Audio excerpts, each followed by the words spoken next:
Dr. Mohammed Ifran Ali, President of the Cooperative Republic of Guyana, the Honorable Dr. Frank Anthony, Minister of Health, Guyana, the Honorable Dr. Terence Drew, Prime Minister of St. Kitts and Nevis, Dr. Carla Barnett, CARICOM Secretary General, Dr. Lisa Indar, Executive Director, CARPHA, and other senior managers, Dr. Rhonda Seeley Thomas, Assistant Director, PAHO, WHO, Mr. Marshall Seychelles, Deputy Director General, European Union, Ministers of Health, Permanent Secretaries, and Chief Medical Officers of CARPHA member states, members of the Diplomatic Corps, members of the Research Advisory Committee, sponsors, exhibitors, specially invited guests, conference delegates, media, ladies and gentlemen, good morning. I am Minerva Thame, Chair of the Research Advisory Committee for CARPHA, and it is my honor to be the chairperson this morning. We have watched this conference grow over time, and this conference, I predict, will be no different in terms of its impact that it will have. Ladies and gentlemen, without much ado, I would ask Dr. Lisa Indar, our Executive Director of CARPHA, for her opening remarks.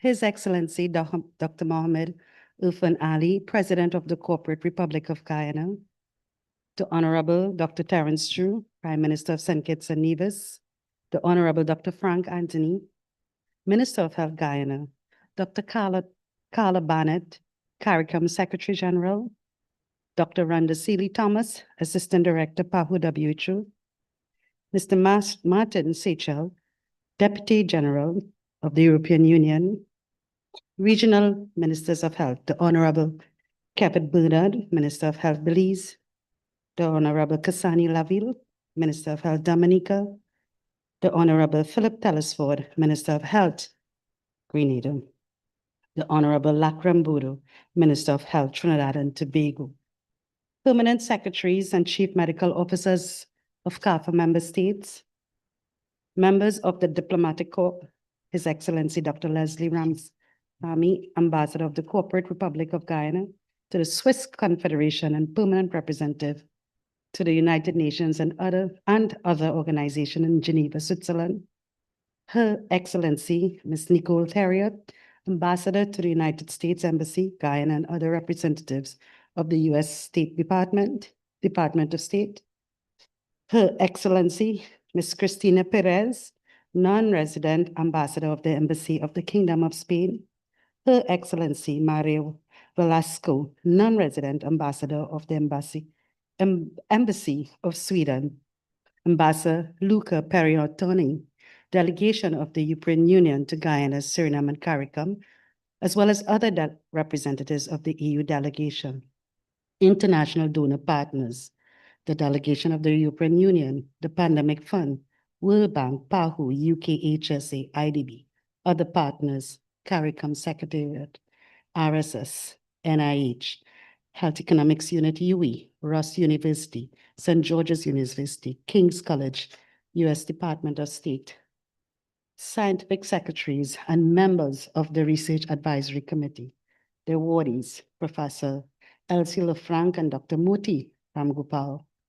Featured speakers, platinum sponsors, Northwell Health, CAMC, and China Sinopharm, VAMED, and Mount Sinai International.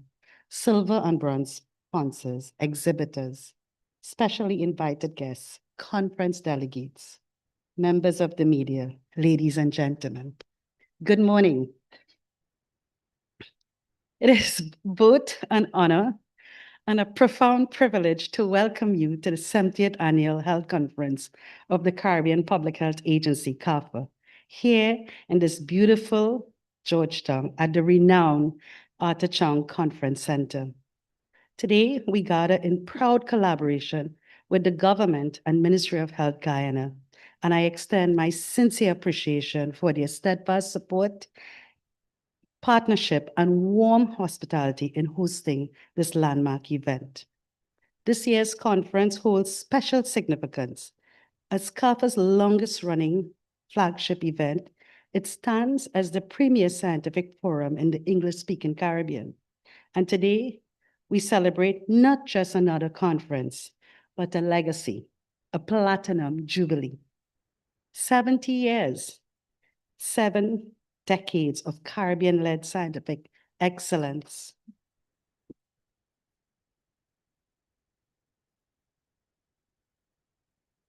Seven decades of evidence shaping policy, strengthening systems, and saving lives.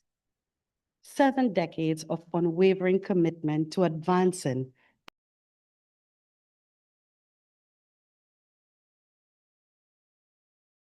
to the power of Caribbean operational research, collaboration, and our regional solidarity. And it is especially fitting that we celebrate this milestone along Guyana's 60th independence anniversary, its Diamond Jubilee under the theme, Homecoming. There could be no more meaningful backdrop for this gathering of Caribbean minds, united in purpose, returning to what matters most, the health and well-being of the people. We all know the health of the Caribbean is the wealth of the Caribbean. This year's theme, Innovations in Health, could not be more timely and at a more fitting host country that is pioneering health innovations. Today, in a world of shifting, new and emerging infections, reeling from the devastating global impact of COVID-19 pandemic that showed us gaps in our health systems and the need for coordinated multi-sectoral real-time detection and response for transboundary spread of infectious diseases. Today, in the world of rapid digital transformation, reducing funding landscapes, geopolitical shifts, and rising infodemic, we now stand at a threshold of a new era, one where health innovation is not optional, but essential. We are now in a world where technology, digital solutions, scientific breakthroughs, and local ingenuity are critical for transforming how we prevent disease, deliver healthcare, protect populations, and save lives and livelihoods. Innovations is redefining health from AI-powered systems that can detect outbreaks before they spread to rapid genomic sequencing that helps us understand and respond to emerging threats, to telemedicine and mobile clinics that bring care to the most undeserved, underreached communities. Public health innovation is not just improving lives, it's reshaping them. It is helping us detect pandemics faster, respond smarter, and recover stronger. It is reducing disparities, increasing access, and strengthening resilience. It is empowering individuals, communities, and nations. And here in the Caribbean, we are not merely adopting innovation, we are creating it. At CARPHA, we are proud to be advancing a suite of cross-cutting, Caribbean-tailored innovations, purpose-built for the realities of our region, from regional integrated real-time digital surveillance system, social listening early warning tools, and early warning response tools, CARPHA's fictitious island Tingwa simulation exercise, and timeliness metrics to strengthen laboratory networks and forward-looking workforce development programs. These innovations are designed not just for our region, but by our region.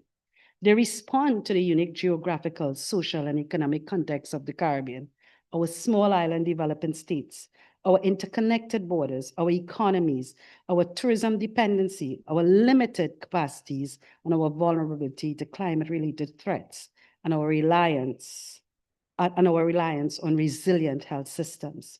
These innovations are enabling earlier detection, faster response, smarter decision-making, and stronger coordination across boundaries. They're helping us move from reactive to proactive public health, anticipating risks before they escalate, and protecting our population with greater precision, confidence, and coordination. Over the next 3 days, this conference will showcase the very best of health and innovation, with 12 globally acclaimed feature speakers from leading institutions, including Pandemic Fund, UKHSA, Midway Immunology and Research Center, BPG Bio, and world-renowned universities such as Oxford, Harvard, McMaster's, Imperial College London, University College of London, and the University of the West Indies and CARPHA, bringing global expertise to regional priorities. This 70th edition is truly historic, not only because of the legacy it represents, because of what we have achieved together. Quite simply, we have outdone ourselves. We have pushed beyond ourselves, pushed beyond expectations. We have exceeded what we once thought impossible. And in doing so, we have elevated this conference to new heights. Distinguished representatives from the highest level of government in Guyana are in attendance here today, along with key regional and international partners, reflecting the strength of collaboration that underpins the conference. For the first time, we will be convening a high-level ministerial panel with ministers held from across the Caribbean, underscoring the critical link between research, innovation, and policy shaping resilient systems. And what we are witnessing this year is nothing short of phenomenal. An unprecedented gathering of minds, bringing together almost 500 participants, the highest in our history. This is where we go.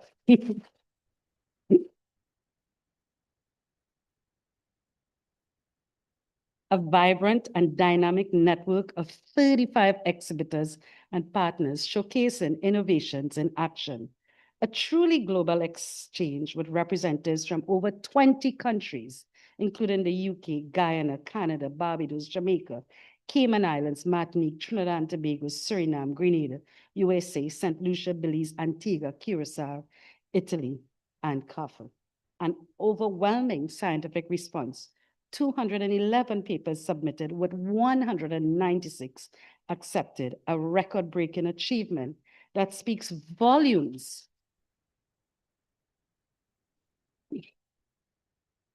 of the strength, relevance, and momentum of health research in our region. We will experience cutting-edge research presentations and posters addressing the most pressing issues of our time, ranging from innovation in health to women's health, HIV, mental health, climate health, nutrition, and more. Our dynamic exhibition hall offers opportunity to engage with emerging technologies, surveillance informations, and ground-shaping innovations that shapes the future of health. This is the space to connect, to share, to learn, and to be inspired. As we look ahead, we are reminded that innovation is not just about technology. It is about us, the people. It is about the researchers who push boundaries, the policymakers who translate evidence into action, the healthcare workers who bring innovation to life, and the communities who trust us to deliver better health outcomes. Together in this room, we represent the region's leading minds in health research and public health practice. We are not just participants in this conference, we are the architects of the Caribbean's health future. This conference will culminate in a fitting finale, our award ceremony, where we would honor excellence in Caribbean health research. We will celebrate stalwarts such as Dr. Elsie Lefranc and Dr. Moti Ramgopal, whose contributions have shaped our region, and we will recognize the next generation of researchers who will carry this legacy forward. As we celebrate 70 years, we also look at the future. I am pleased to announce that the 71st Annual Health Conference will be hosted by the Ministry of Health Grenada in collaboration and convened at the St. George's University.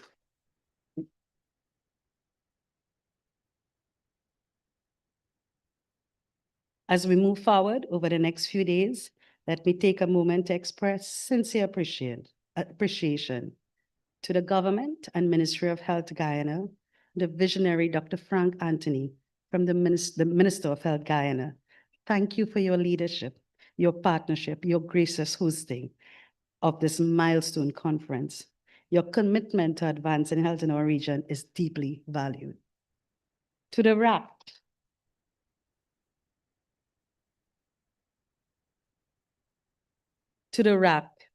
Ministry of Health and CARPHA teams across every unit, every function, every detail, thank you. To our partners and our sponsors, thank you. This conference is a reflection of your dedication, your excellence, and your belief in what we can achieve together. It is no small feat to deliver an event of this magnitude, and you have done so with distinction. And to everyone who is here, who is seated here today, thank you for being here at the 70th conference, an innovation by itself. Thank you for your commitment in advancing health in the Caribbean, and thank you for being part of this remarkable journey. Let us make the next 3 days count. Let us challenge ideas, peak innovation, strengthen partnerships, and shape a healthier, more resilient Caribbean for generations to come. Thank you very much.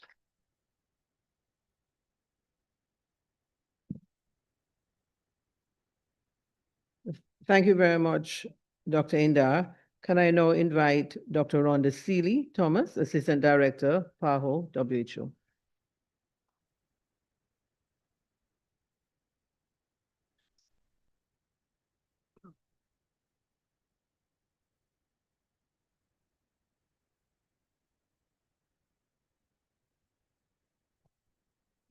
Thank you, Madam Chair. His Excellency, Dr. Mohammed Ifram Ali, President of the Cooperative Republic of Guyana, Honorable Dr. Frank Anthony, Minister of Health and Wellness of Guyana, Dr. Carla Barnett, Secretary General of the Caribbean Community of CARICOM, Dr. Lisa Indar, my dear friend, Executive Director of the Caribbean Public Health Agency, Mr. Martin Seychelles, Deputy Director of the European Union, ministers, members of the Diplomatic Corps, Chief Medical Officers, colleagues, good morning.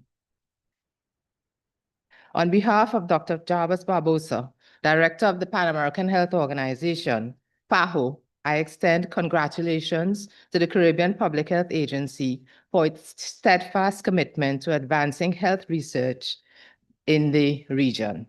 Scientific research saves lives, improves the health and well-being of our populations, and strengthens our economies. In today's rapidly evolving health landscape, health research is the engine that drives innovation, transforming lives into practical solutions that improve prevention, diagnosis, treatment, and health systems performance. Through research, we generate the evidence that enables innovation, from digital health tools and artificial intelligence that strengthens surveillance and early warning systems to advances in genomics, point-of-care diagnostics, and climate-resilient health solutions. The Pan American Health Organization is committed to advancing research as an essential public health function, one that drives the discovery of cures for diseases and the development of safe and effective diagnostic tests, vaccines, and public health innovations.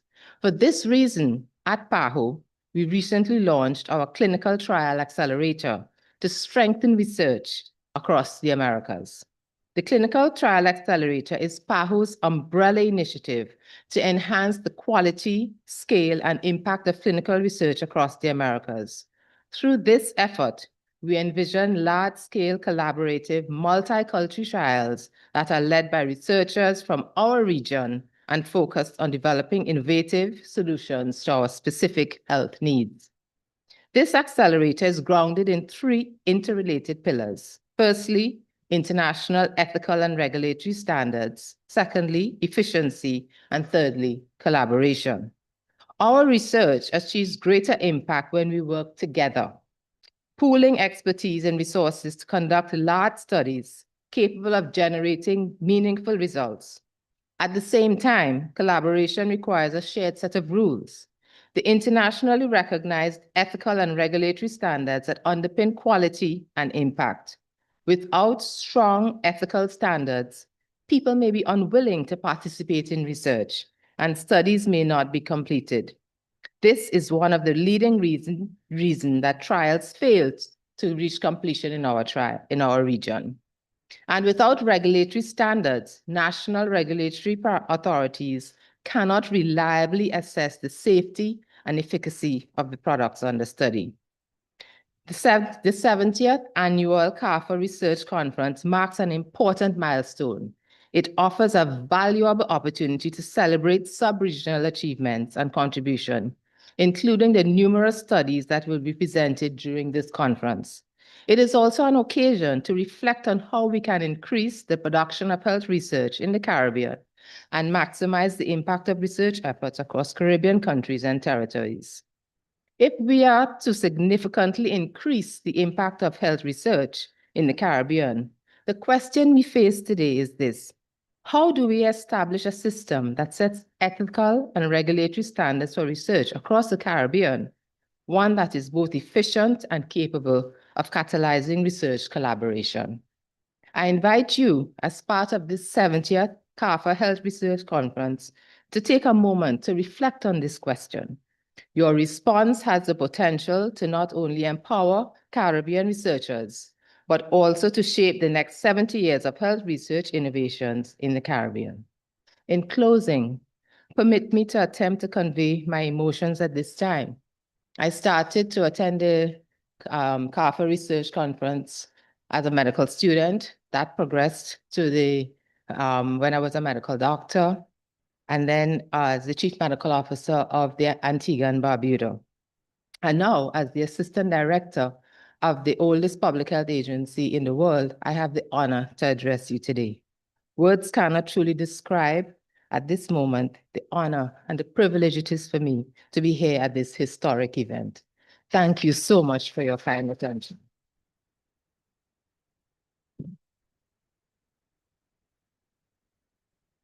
Thank you very much, Dr. C.B. Thomas.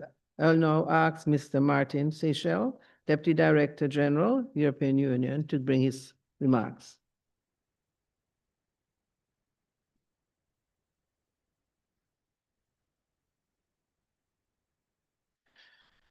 Thank you, Madam Chair.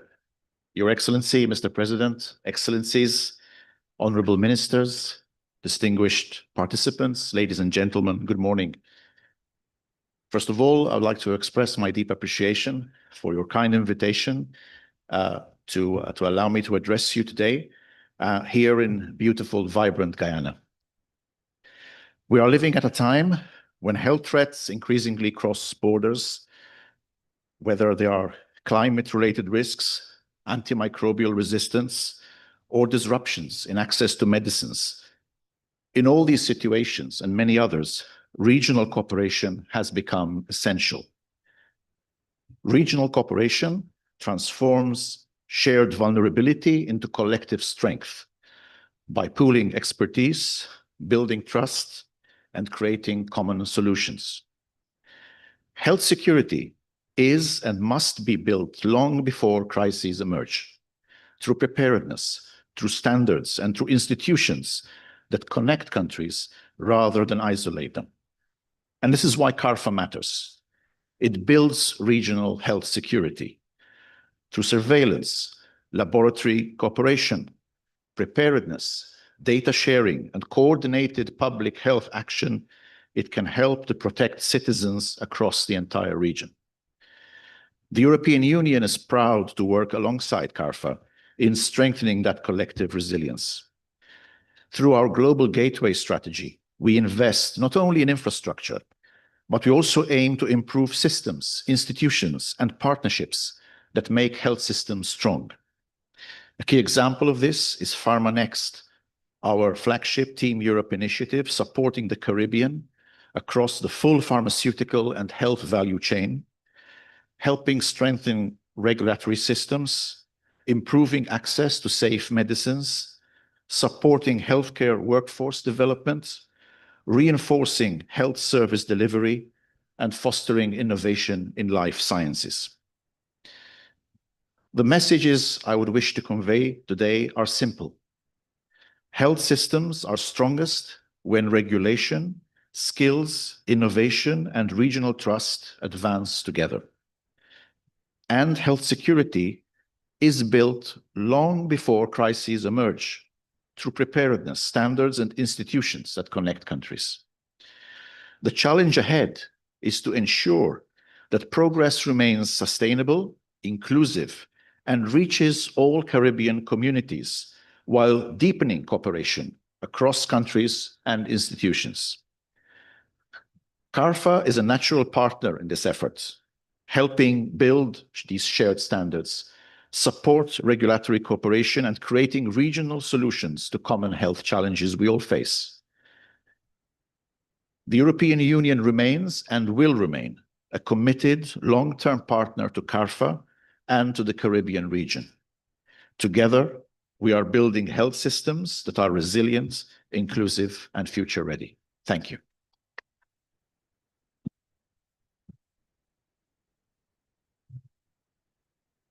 Thank you very much, Mrs. Seychelles. Can I now invite Dr. Carla Barnett, CARICOM Secretary General, to give her greetings.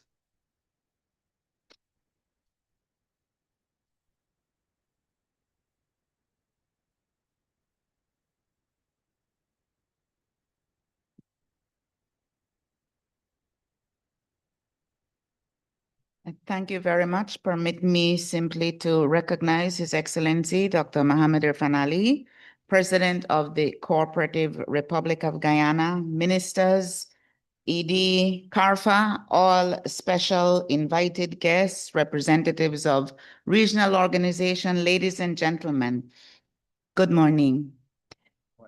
I am really pleased to join you for this opening of the Caribbean Public Health Agency's 70th Annual Health Research Conference. The focus on innovations in health as a deliberate strategy to safeguard our future builds on the 2011 vision of the heads of government of the Caribbean community when they established the Caribbean Public Health Agency as an effective declaration that CARICOM would move as one in matters related to health. This collective approach, grounded in surveillance, laboratory strengthening, and research, remains one of our most critical defenses against health threats. CARPHA, as the region's premier public health agency, works in collaboration with member states and other institutions, allowing for an inclusive approach in managing complex issues. This is bolstered by scientific research undertaken over many decades by the University of the West Indies, alongside other regional and international universities, independent researchers, and scholars around the world. It is this broad collaborative effort that transforms raw data into today's life-saving policies and interventions.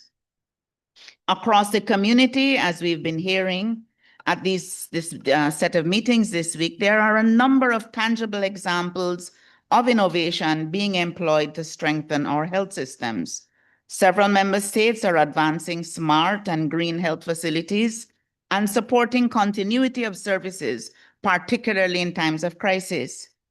In Jamaica, ongoing digitization efforts, including the expansion of electronic health records, are improving continuity and the quality of care. Here in Guyana, the use of telemedicine to reach remote rural communities is addressing long-standing geographic barriers to access. During the COVID-19 pandemic, countries rapidly deployed digital platforms integrating travel management with public health surveillance. Increased investment in laboratory networks and genomic surveillance have strengthened the region's capacity to detect and respond to emerging threats. At the same time, as we've heard, mobile health outreach models continue to extend essential services to underserved communities. These are just some of the initiatives that demonstrate how innovation is being applied in practical ways to advance equity, resilience, and system performance across CARICOM. As we look to the future, the nature of innovation is already shifting beneath our feet. We are entering an era where artificial intelligence, genomics, and digital health platforms are no longer futuristic, but offer an immediate path to leapfrog historical barriers. Imagine a Caribbean community where genomic research enables us to tailor non-communicable disease treatments to our complex genetic heritage, or AI-driven surveillance that predicts a pandemic outbreak weeks before it hits our shores. These are the game-changing possibilities to safeguard the health and resilience of the people of the region. However, these possibilities come with a heavy responsibility.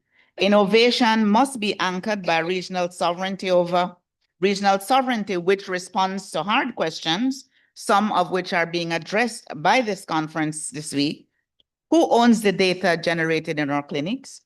How do we ensure our citizens are not just data points for external extraction, but are the primary beneficiaries of the breakthroughs? How do we build a biobank that protects our biological assets while advancing global science? Our goal must be a model of health innovation that is sovereign, fair, and rooted in trust.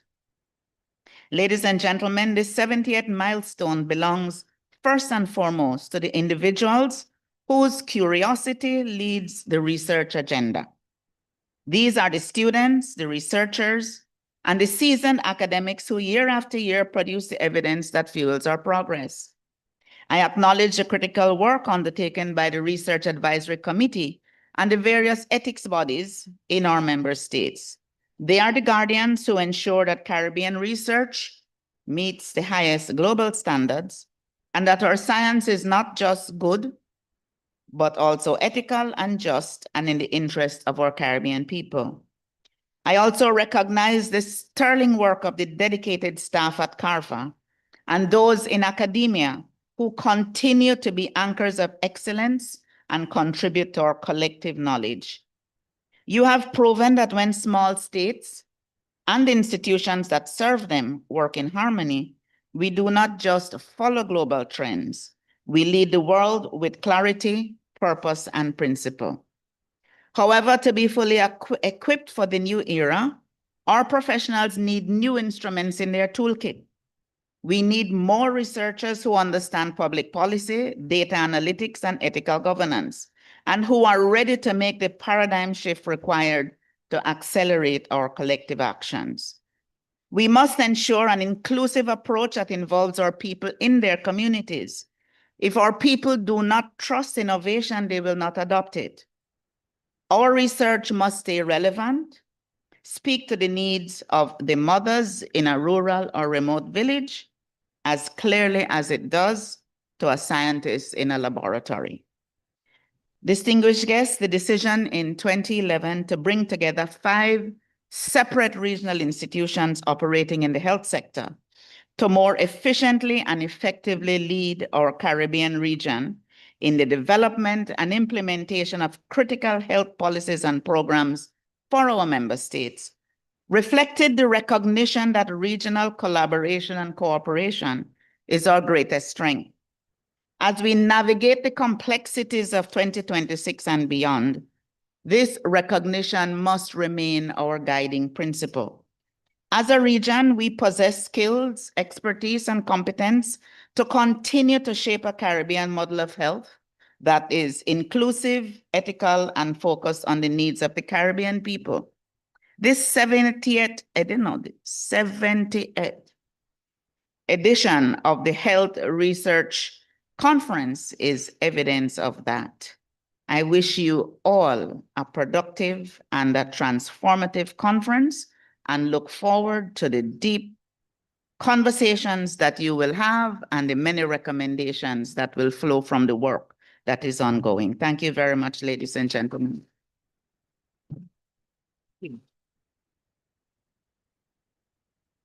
Thank you, Dr. Barnett. I'll now ask the Honorable Dr. Frank Anthony, Minister of Health, Guyana.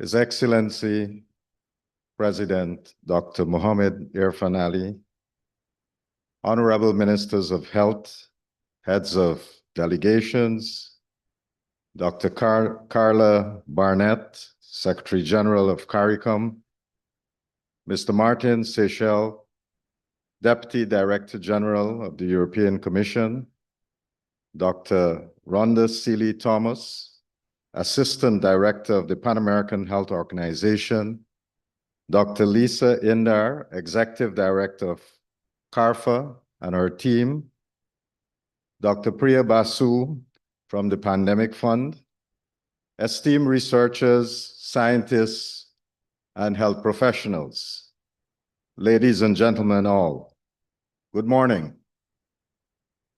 It is an honor to stand here at the 70th CARPHA Research Conference, a milestone in reflecting longevity and sustained excellence in advancing public health in the Caribbean. Let me extend heartfelt congratulations to CARPHA, its leadership and staff, and the researchers who have built this legacy. 70 conferences mark 70 moments of inquiry, discovery, progress, and decades of Caribbean minds committed to solving Caribbean problems through Caribbean science. This is certainly something to celebrate. I also want to extend warm welcome to everyone visiting Guyana. We are truly honored to host you in our beautiful country. Whether this is your first visit or one of many, I hope that you will experience not only our hospitality, but also see the commitment to advancing health, science, and development. Guyana is undergoing a period of transformation, one where investments in health systems, digital innovation, and human capital are shaping a stronger and more responsive future for our people. And it is fitting that this important conference is being held here because the work aligns directly with the journey that Guyana is on. But today, it's not only about looking back, it's also looking forward. We meet at a time when the world is changing at an unprecedented pace. New technologies are emerging, old diseases are reappearing in new forms, non-communicable diseases continue to place a heavy burden on our populations. Antimicrobial resistance threatens to undo decades of medical progress. And alongside all of this, we also face an infodemic, a flood of misinformation that challenges the trust in science itself. In such a world, research is not optional, it is essential.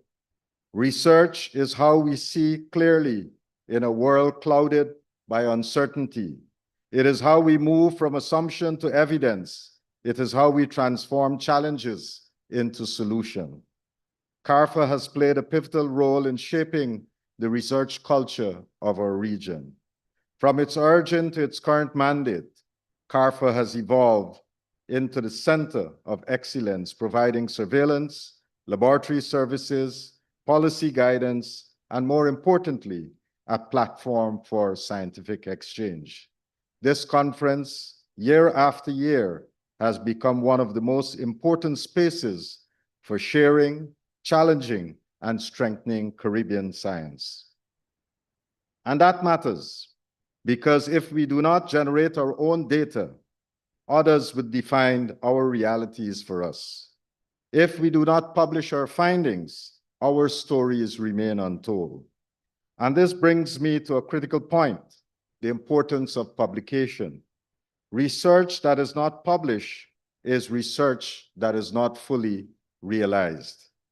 Publication is not merely an academic exercise. It is an act of influence.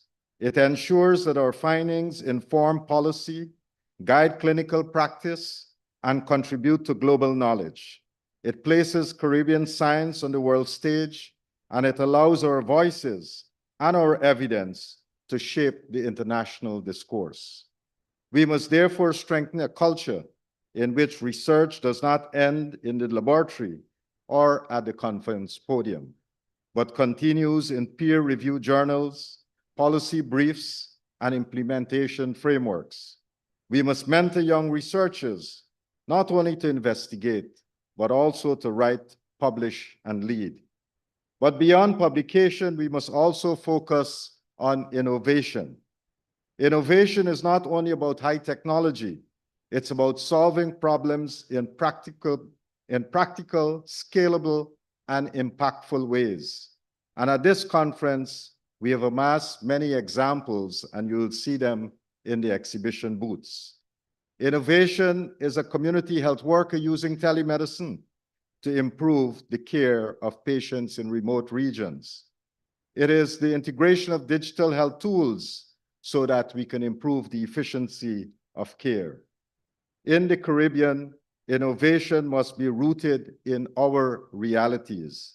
It must address our geography, our resource constraints, and our unique epidemiological profile. That is why research and innovation must go hand in hand. As policymakers, we have the responsibility. We have to create environments where research can thrive. We have to invest in laboratories, in data systems, in training. We must build partnerships, regional and global. And more importantly, we must ensure that research findings are translated into action. Because the ultimate goal of research is not publication alone. It must have an impact. It must lead to better outcomes, better health outcomes. It must lead to stronger health systems. It must result in longer, healthier lives for the people of the Caribbean. Today, as we open the 70th Research Conference, let us commit and recommit ourselves to a few fundamental principles. That science must guide our decision, that collaboration must define our approach, that innovation must drive our progress, and publication must amplify our voice. And if we do this, then this conference would have been a success. I wish you a productive conference.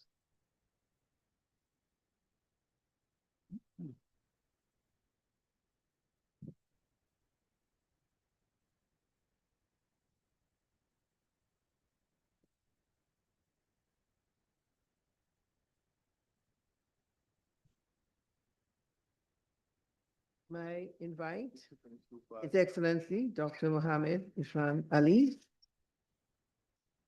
President of the Cooperative. Thank you.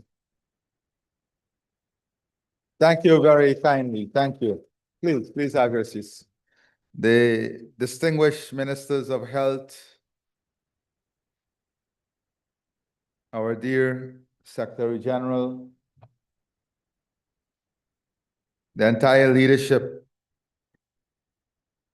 of CARPHA, members of the diplomatic community,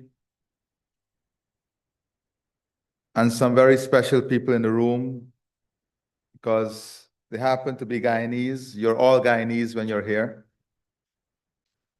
But I have to mention Dr. Moti Ramgopal, Dr. Nivin Narain, Dr. Mahadyo, and then we have some honorary Guyanese. Dr. Rachel, she's here? Yes. From Mount Sinai Health System. And they're doing a tremendous job in helping us to take primary health care to every home. And importantly, yeah, I know we have him, yeah. And importantly, to help develop the baseline data for the next generation of Guyanese, so we start their health care from birth, and we're able to better manage budgets and policies to deal with public health challenges. We also have another honorary Guyanese, Dr. Eric from the Northwell Health System. And they are working with us on the development of our emergency management system, making it world-class. And of course, many other developers from around the world who are assisting us in building out what we want to be a world-class health ecosystem, not healthcare, health ecosystem that will allow us to position Guyana as a leader in health services and healthcare across the region and globally. Before I started, I asked my staff to do a quick survey, and I wish to present the findings of that survey because it is your thinking, and I think it's important for us to examine the way you're thinking before the conference begins, because that tells us a lot about the public policy. So if the guys can assist me in getting those two slides up. Innovation, yes. So the first slide here, we asked a question among all of you. What are the 3 top priorities of a modern health ecosystem? You will see 30.8% of you believe it's improved patient access and convenience. 22.2% enhance health outcome and quality of care. 20% increase system efficiency and reduce costs. Structural and technical transformation, 12.5% of you believe that, and improve patient and provider experience, 14.2%. So the top 3 priorities in this room would be improve patient access and convenience, enhance health outcome and quality of care, and increase system efficiency and reduce costs. The important question here is whether our thought process is driven by innovation or is driven by public perception. Is it driven by problems we encounter or driven by the feeling of our population? And if our thought process is confused in that matrix, we'll find it very difficult to innovate because we'll consistently be in that triangle of public opinion that does not allow us to make bold decisions and take bold steps into the future. The second slide I wish to share with you, what are the top 3 barriers to healthcare modernization? Of course, many of you said finance, 25% of those who responded. Then look at what comes second, technology, 23.4%. Then 29%, is human capital. So first is human capital, second is finance, and third is technology. So human capital is a major challenge. We cannot speak about innovation if we do not have a comprehensive understanding of what that human capital gap looks like in the region and how we are going to build this human capital. How are we going to develop this human capital to meet what we want to innovate, to achieve? So I think these 2 slides should be utilized during the course of your discussions over the next few days, because it is important for us to address these problems. Now, one important thing here is legislation and regulation.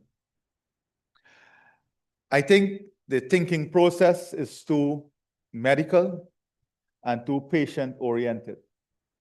So it does not allow us to be outside of the box. Researchers are too much in the frame of health sciences and not the entire ecosystem.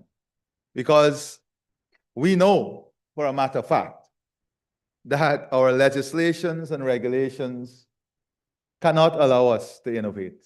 They are old, they're outdated. Some of them is not linked to the realities of modern healthcare, modern systems. And only 12.1%. So perhaps sometimes in the room, you need that expansion of the ecosystem to allow a more holistic discussion around this subject matter, because it's a very important subject matter, that of innovation. So I wanted to share that first, and now I'll go a bit into some more structured thoughts that I want to share with you.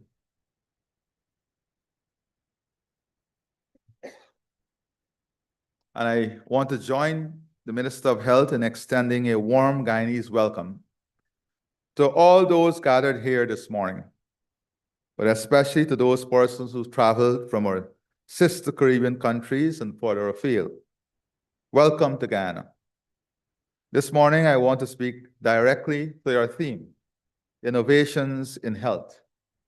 Innovation has always driven medical progress, and we must never underestimate the importance of science, technology, and innovation in advancing healthcare throughout history. Consider what reduced surgical mortality with antiseptics, what defeated many of the world's infectious killers, vaccines and antibiotics, what made diagnostics faster and more precise, X-rays, CT scans, MRI imaging, lab science, and now artificial intelligence. What transformed survival rates in heart disease and cancer, better medicines, minimal invasive procedures, precision medicine, and early screening.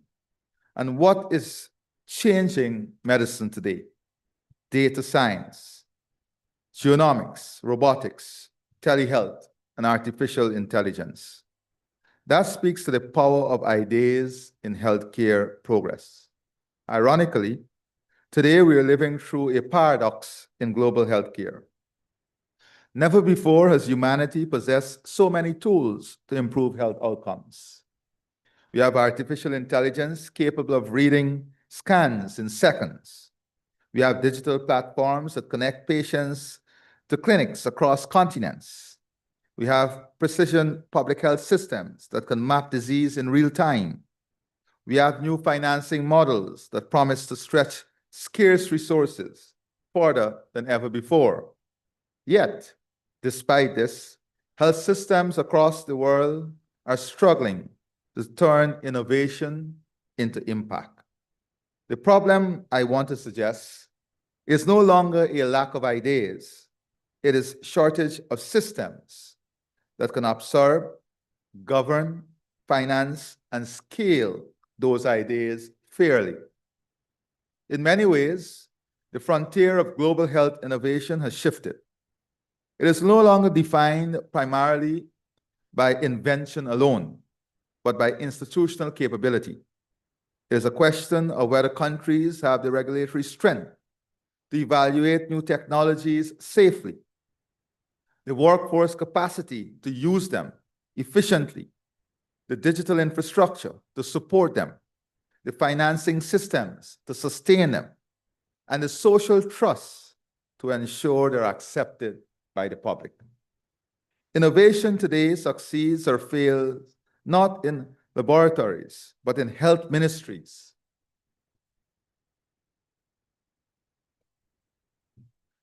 Procurement offices, rural clinics, and community settings. Against this backdrop, I want to address the interlocking challenges that define the global struggle to make innovation truly serve health equity. The first challenge is how do we scale up? And this is an important challenge, important issue. Fortunately, we live in a region where our entire population size can be a pilot. But guess what? We do not have the ecosystem, the infrastructure, the legislations, or the regulations to allow our societies to be pilots. We have an ethnic mix that is essential for pilots. Yet, how many pilots were conducted in this region? And they were not conducted here because we don't have the ecosystem to support those pilots. So how are we going to be pioneers? How are we going to be ahead of the game? How are we going to be leaders if we don't examine the ecosystem and design the model as to how this region will become a pilot for new technology, research and development, and be part of the global system of advanced medicine and technology?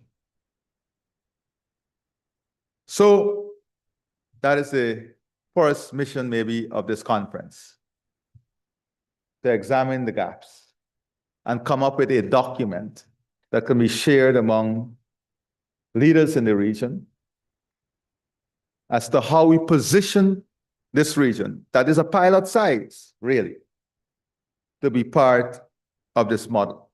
That will give us first access, and that will give us scale very quickly. The persistent difficulty of moving from pilot projects to population-wide systems across low, middle, and even high-income countries is the problem. There is no shortage of successful demonstrations.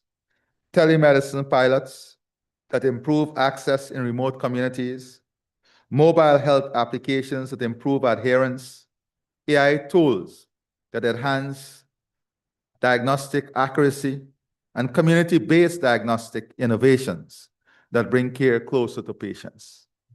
Today, in Guyana, we've embraced telemedicine because of our geographic layout. And we've already seen great success. We have seen lives saved. We have seen need for medical evacuation reduce. And we have seen greater support by specialist staff to others in hinterland and remote areas. I think per capita, we may have the highest telemedicine reach, maybe globally, but definitely in this region. And we are ready to deploy this investment for the rest of the region. We are ready to partner with the rest of the region in creating a telemedicine hub here in Guyana to support the rest of the region, whether it's for clinical care, research, or educational purposes. Second is using AI. Speed and accuracy is important in care.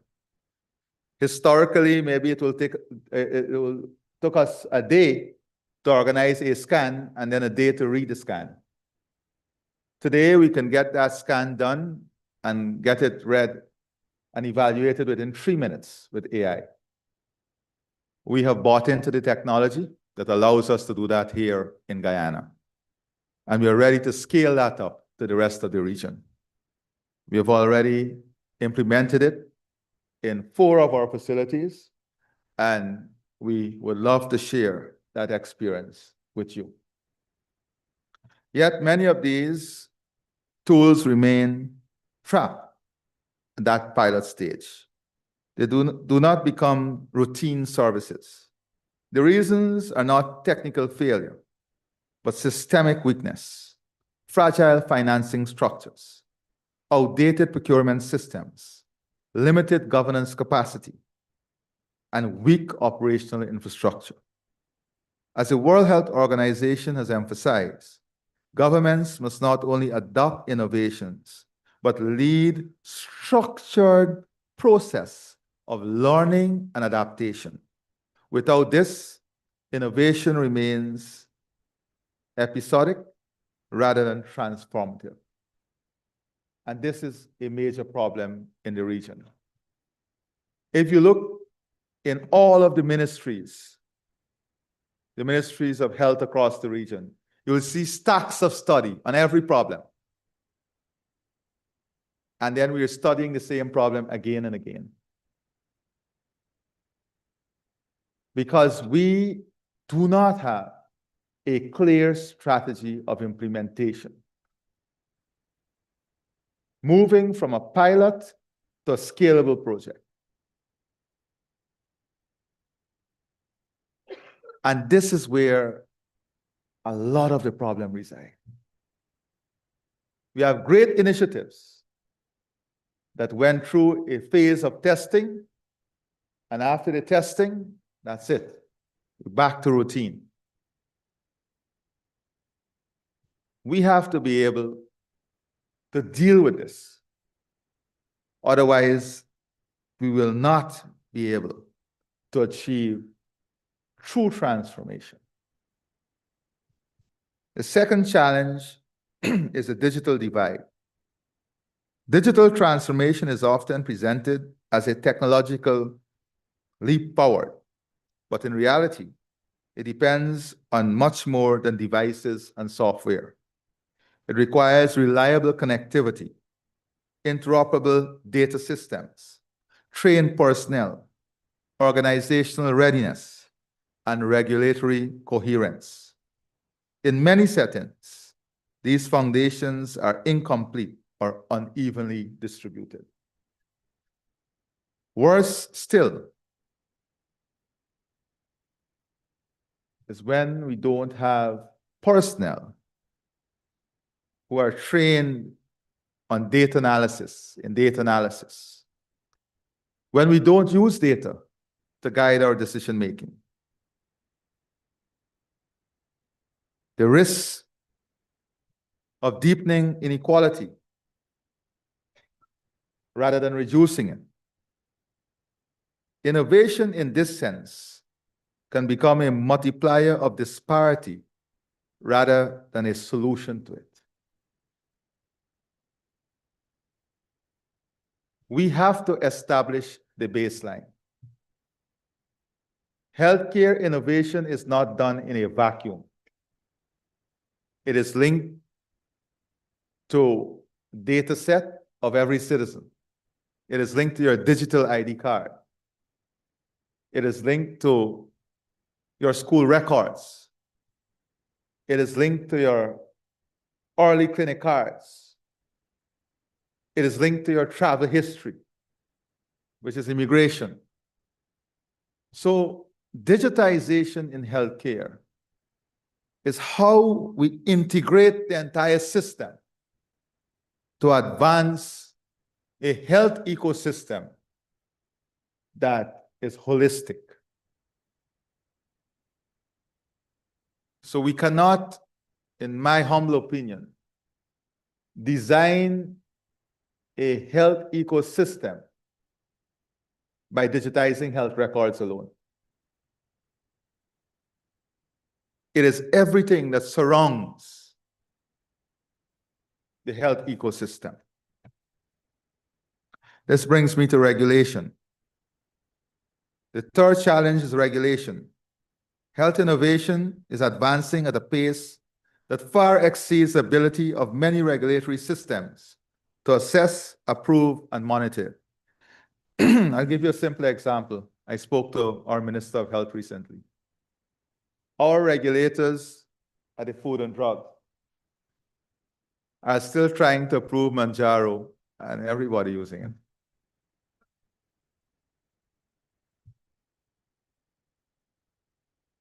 If the solution run too far ahead of the regulator because of their ineffectiveness or the ineffectiveness of the system to respond quickly, then the population will be ahead of you. The population will be ahead of you. And that is the complete collapse of a healthcare system. If the population is ready to accept a treatment or accept a technology, whilst the regulators are lagging behind. And it's a major problem. And it is not because we don't have good people. It is because the system is not designed to move at the pace at which healthcare is moving globally, the science is moving globally, and the technology is moving. And we can sit here and talk as much as we want and bring up all the research. If we don't fix it, we will continue to fail the population. We'll be lagging behind. We have to fix it. And we are a pilot size. With the political will, we can fix this in a day. The models are all there. We can gather all of the best lawyers in the region, parliamentary councils, and match them with the regulators and come up with one master legislation that the region can implement as a whole. Are we willing to do it? What are we safeguarding? What are we protecting? We are just a pilot size. We should be sharing, integrating, building common platform, building common system. That is what we should be doing as a region. Artificial intelligence, digital therapeutics, and rapidly developed medical products are entering the market faster than governance frameworks can evolve. This creates tension between speed and safety. The challenge is now even sharper with generative AI and adaptive algorithms, where questions of transparency, accountability, and post-market surveillance remain unresolved. Without regulatory innovation, technological innovation risks outpacing public trust. And this conference must be able to do that. You have to find that balance. If we don't find that balance, then public trust will be eroded. The fourth challenge is inequality in research and innovation itself.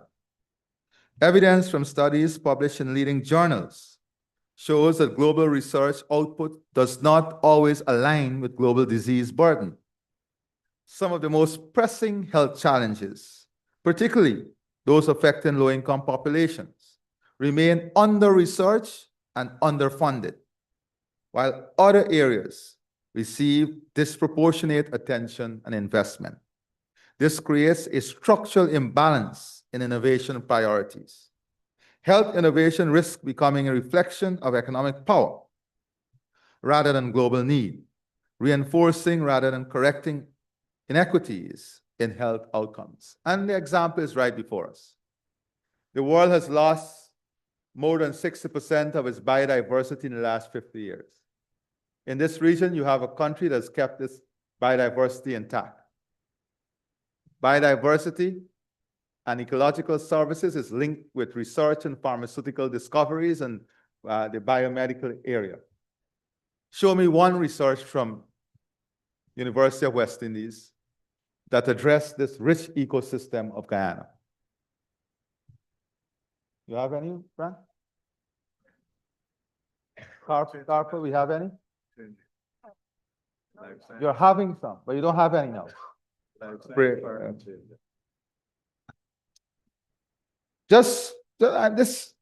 I'm just telling you as it is.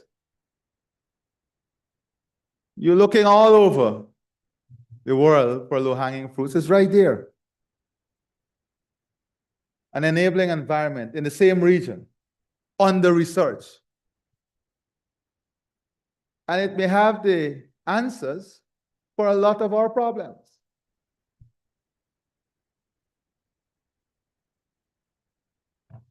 We have to fix it.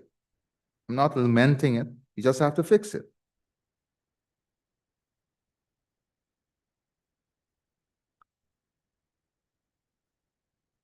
Health innovation risks becoming a reflection of economic power rather than global need, reinforcing rather than correcting inequities in health outcomes. The fifth challenge is financing instability and the research for sustainable funding models. Global health financing is under pressure from multiple directions: declining development assistance, rising out-of-pocket expenditures, and competing domestic priorities. At the same time, inefficiencies in health systems mean that increased funding alone is insufficient. Money must be matched with improved purchasing strategies, accountability mechanisms, and service redesign. Increasingly, global health experts argue for blended financing approaches that combine domestic resources, private sector engagement, and innovative funding mechanisms that are resilient beyond donor cycles. Without stable financing structures, even the most promising innovations cannot be sustained. The sixth challenge is human capital constraints. Innovation does not scale itself, people scale it. Yet many health systems face chronic workforce shortages, uneven distribution of health professionals, skill mismatches, and high attrition rates. The ability to adopt and sustain innovation depends heavily on training, mentorship, institutional support, and workforce redesign. Digital tools, for example, are only as effective as the people who use them. Without investing in people, technological advancement remains underutilized.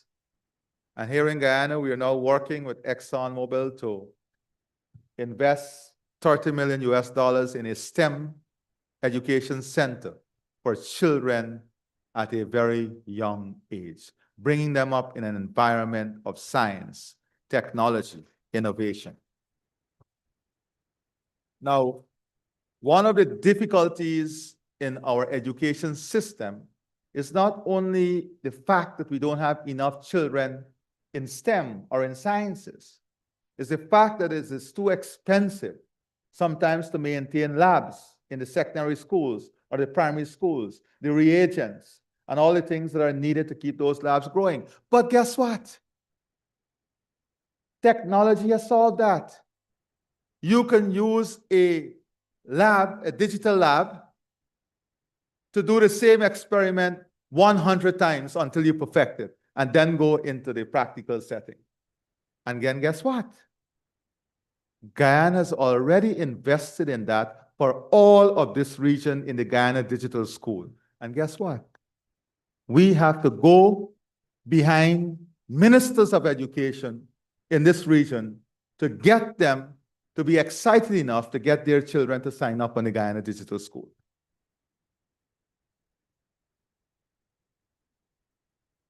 Here, the technology is there, the financing is there, the product is there. We have to fix this, because we will continue to have the human capital gap if we don't fix the input. We have to get children excited about science. Technology has shown us that children can be overexcited about what this new game is, Roadblocks. What, that's it? Roblox. You see all these guys know it. The same technology can be deployed to get our children excited about science. We can't fix this human capital problem in medicine or health services if 75% of our graduates are coming out of social sciences and other areas.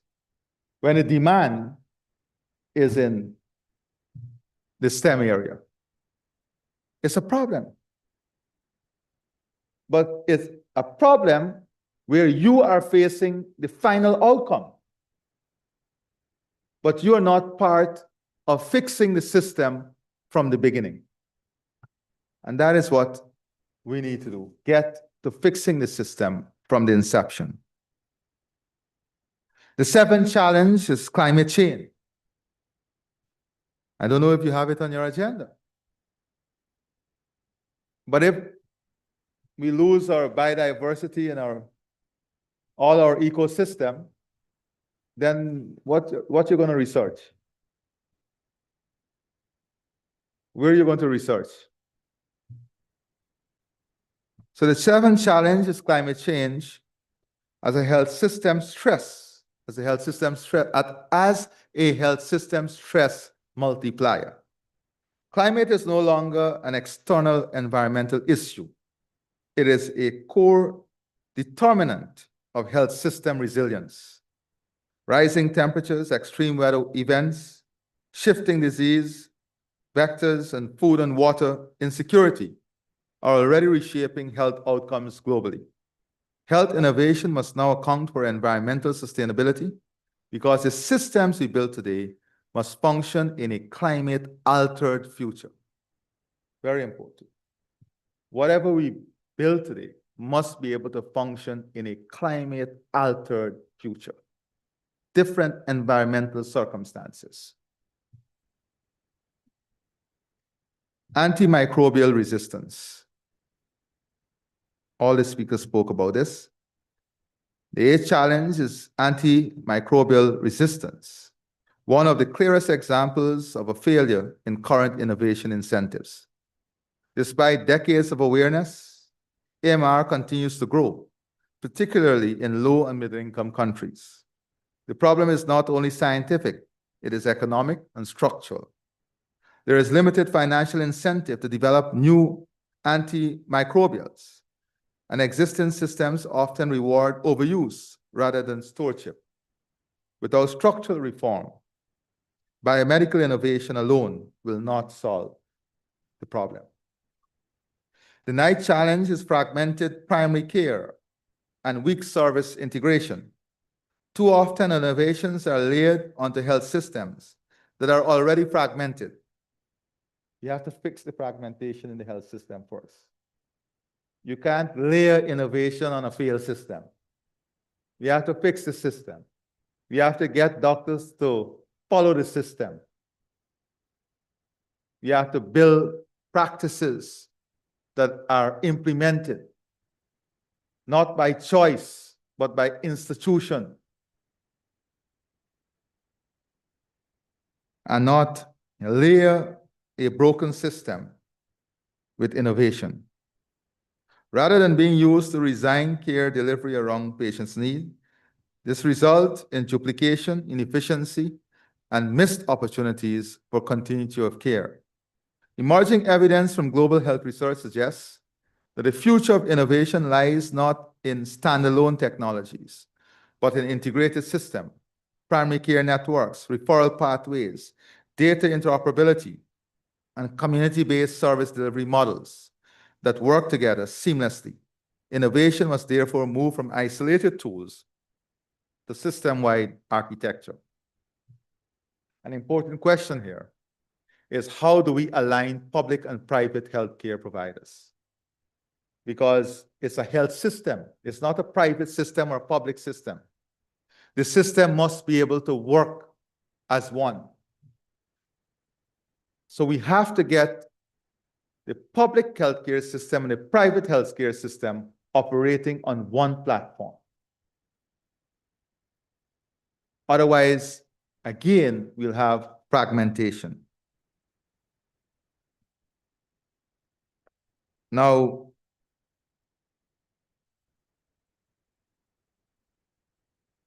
the 10th challenge is legitimacy, trust, and co-design with communities.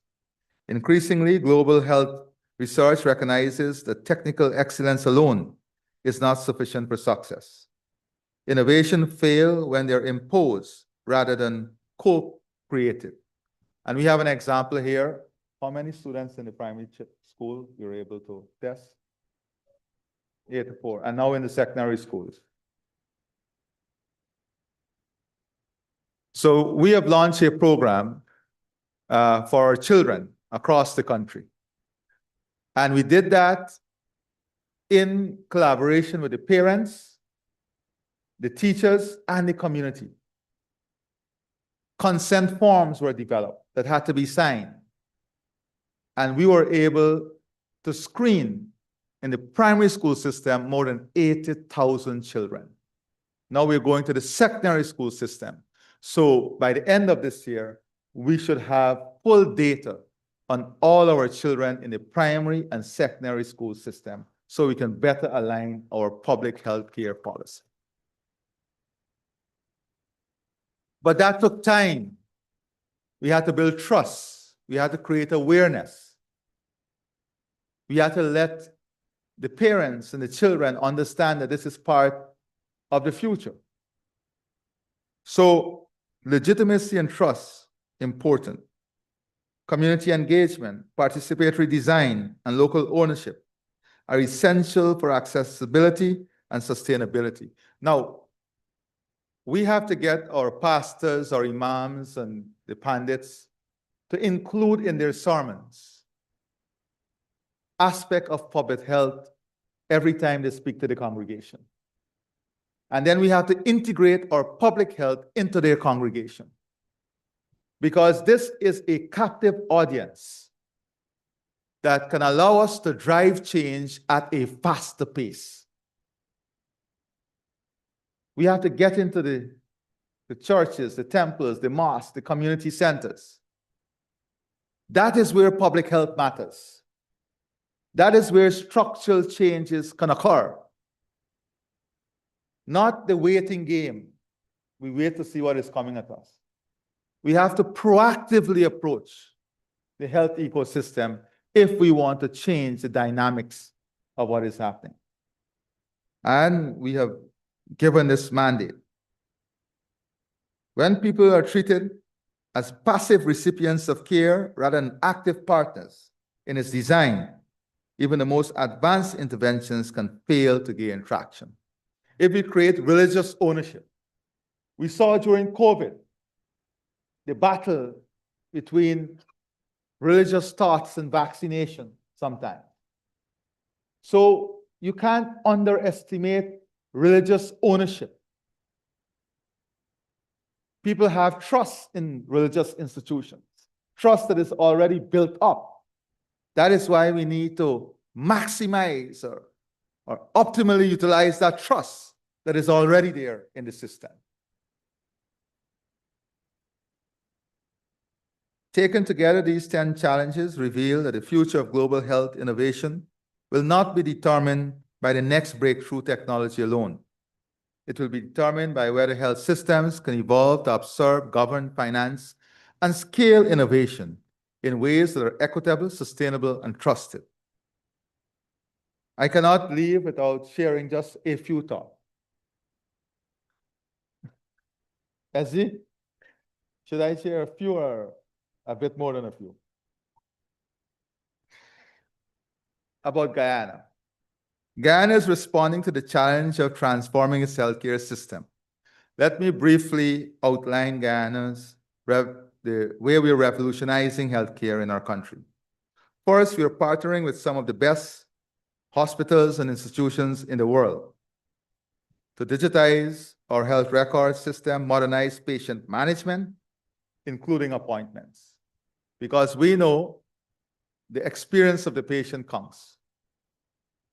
And to digitize our health record system, modernize patient management, including appointments, because we know the experience of the patient counts. And third, we're acquiring advanced medical technology and then deploying artificial intelligence in diagnostic testing. Fourth, because Guyana's geography includes vast hinterland areas and scattered settlements,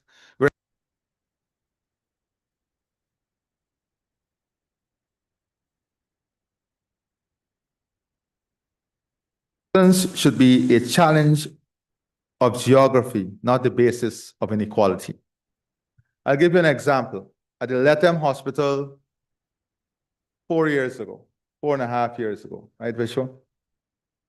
More than 90% of our patients who required not even advanced care, we say most basic care, would have had to go to neighboring Brazil or Medivac to Georgetown. Today, our referral rate is less than 2% from that hospital, from more than 90% to less than 2%. But guess what? The reverse has occurred.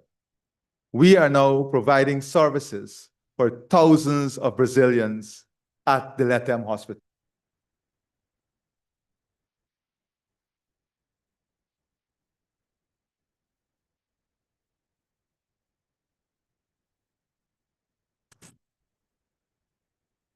Where was I? Second or third?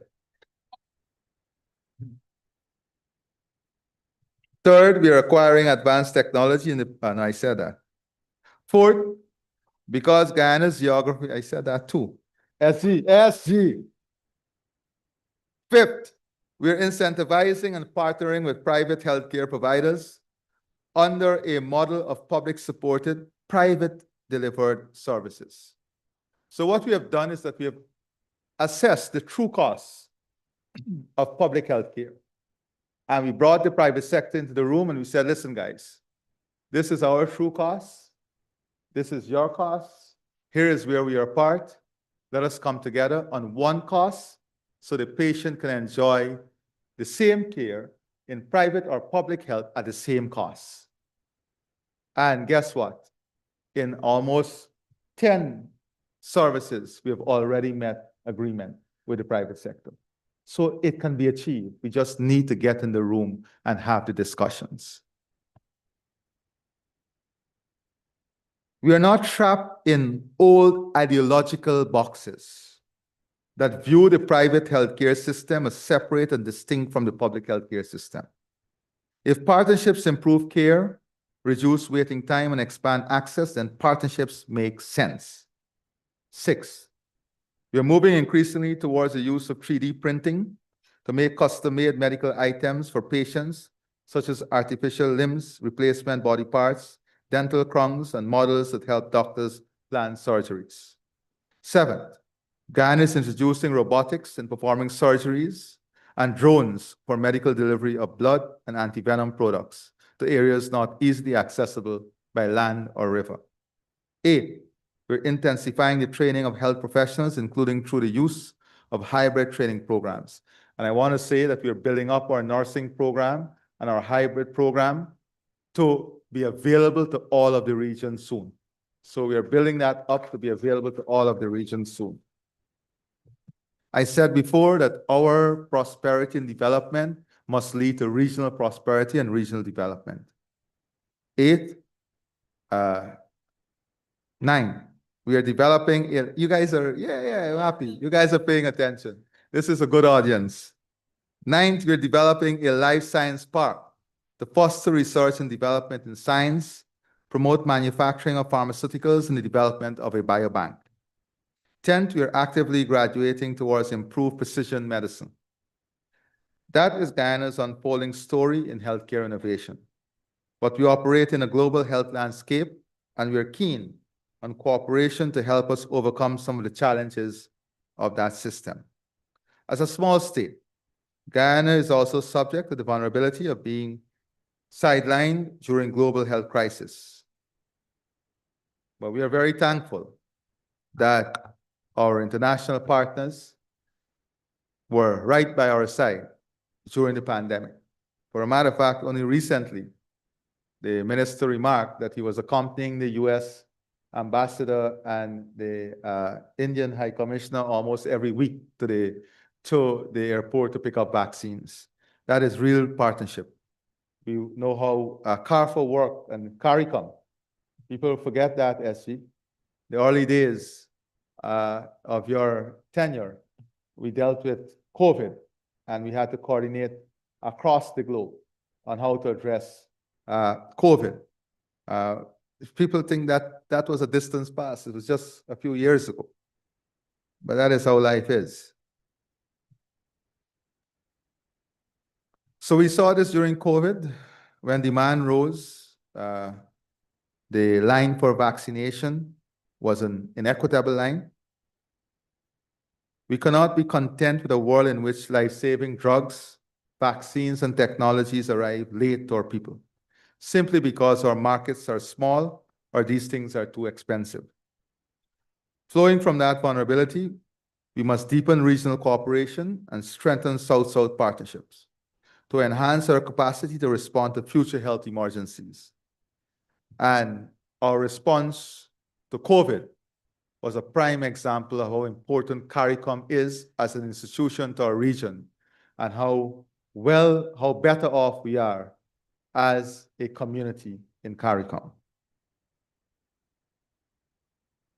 Many countries acting together can negotiate better prices, share stockpiles, coordinate surveillance, train specialists, and pool research. We need stronger procurement system, yes. We have to build stronger procurement systems, shared medical manufacturing production, joint training and research platforms, coordinated disease surveillance, and regional emergency readiness. And beyond the Caribbean, we must build deeper cooperation with Africa, Latin America, and Asia. The future of resilience will not be built through dependence alone. It will be built through partnership. And as I said before, by whether health systems can evolve to observe, govern, finance, and scale innovation in ways that are equitable, sustainable, and trusted. So in that sense, the question is no longer what can be invented. The real question is what can be made to work for everyone, everywhere, at scale.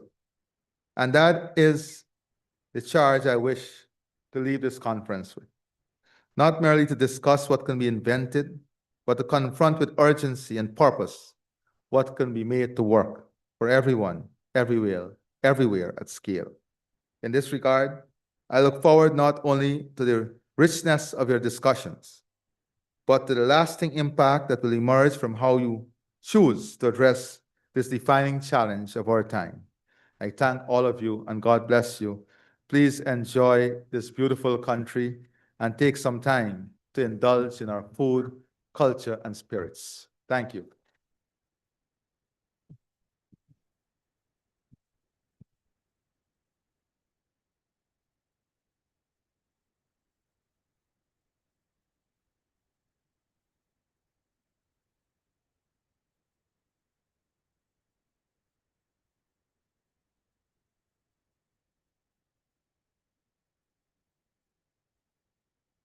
Thank you very much, His Excellency. I know that you have another engagement, and I do understand that you'd have to leave us. So I will ask for us to stand to allow you.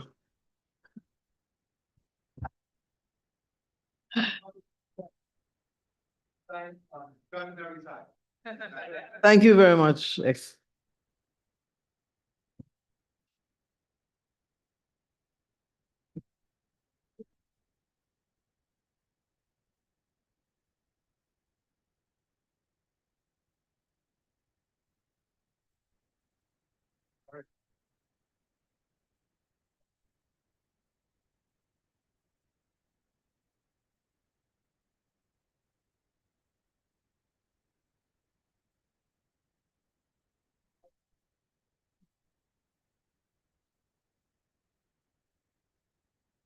I would like to now invite Dr. Inda to.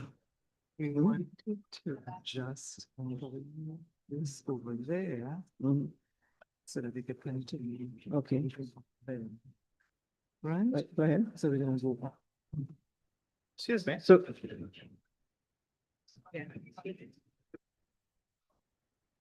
so we're going to be chaired by Dr. Inda.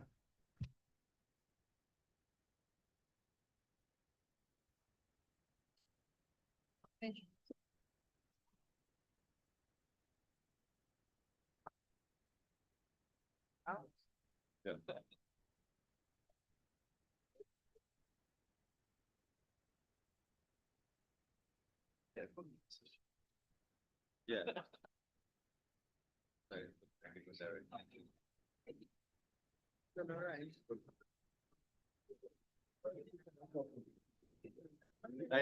Wearing the. Yes. Good.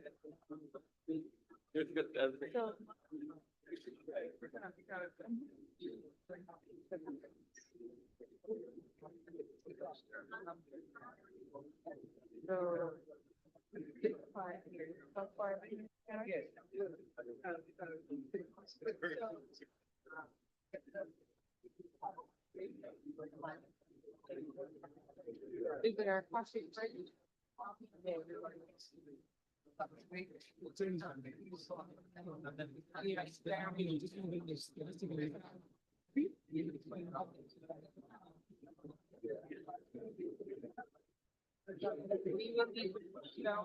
With the opening ceremony till 7:30. That's really what needs to happen. Just call it, and just feel like, yeah.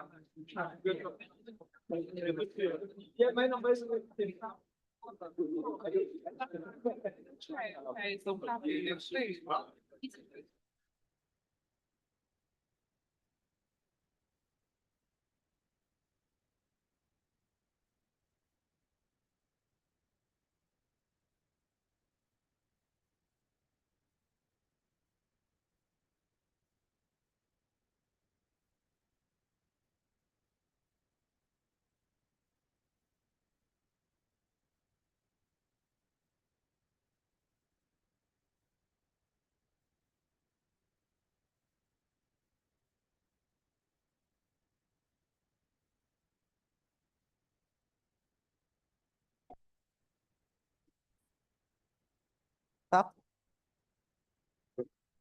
Okay, we are running a bit late, so we asking persons to return within 2 minutes so we can start the other session.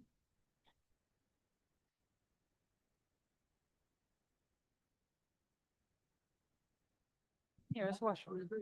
Nearest washroom. You know, you have to go down. No, up again. And not with all the boots with them. So I have to come, go down those stairs and come. But.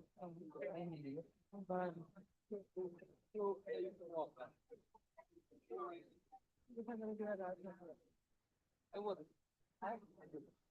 Because rather than have to go on. No.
Can we ask persons to come back in, please?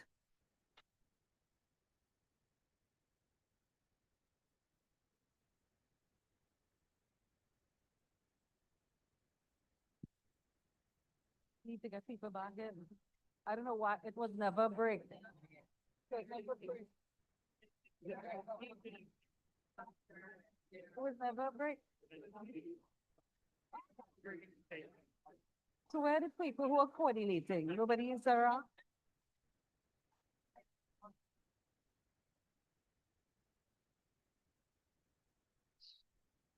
Alan. Para. It was never a break. Why did people leave? The chair was supposed to say we're going straight into the thing. No, but if they're going for coffee, we in trouble.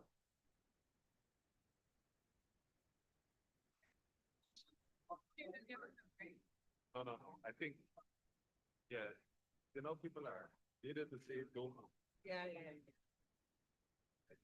All right, so what do we do? If you could get the loud guy, what's his name? Prof.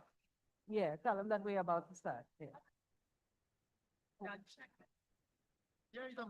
No, but Mark, we're not gonna break. I know, I was gonna head back. Yeah, wait. No, no, not you. Everybody where?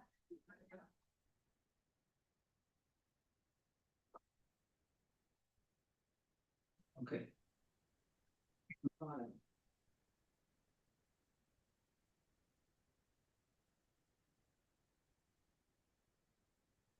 They can't.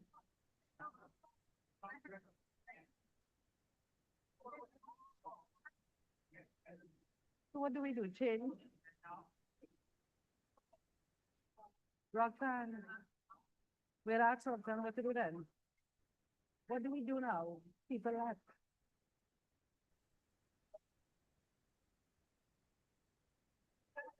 Hi, good day. This is Prime Minister Drew. I'm in. No, so what do we do? People have them went out. But it can't start with can someone make an announcement outside if we're starting, right? Hi, PM. Oh, we're not seeing you. Are you online? Look again, I hear. All right, no problem. We all just getting treated. Oh, yes, I'm fine. So you want me to come off until you're ready and let me know? Look again, I hear. All right, no problem. Okay. We all just getting treated. Oh, yes, I'm fine. So you want me to come off until you're ready and let me know? Look again, I hear. All right, no problem. Okay. We all just getting treated. Oh, yes, I'm fine. So you want me to come off until you're ready and let me know? Again, I hear. All right, no problem. Okay. We all just getting treated. Oh, yes, I'm fine. So you want me to come off until you're ready and let me know? Again, I hear. All right, no problem. Okay.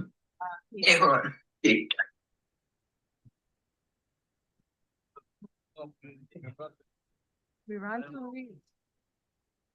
Very good. This one be long. It's on the top of 400 people.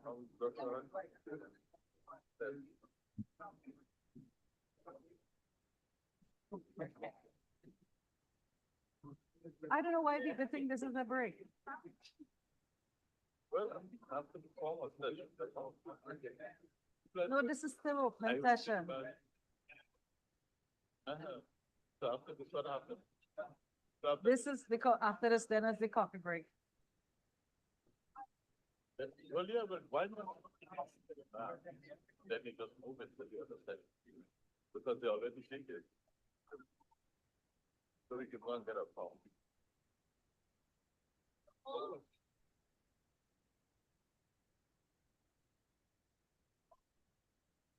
So this will take about half an hour.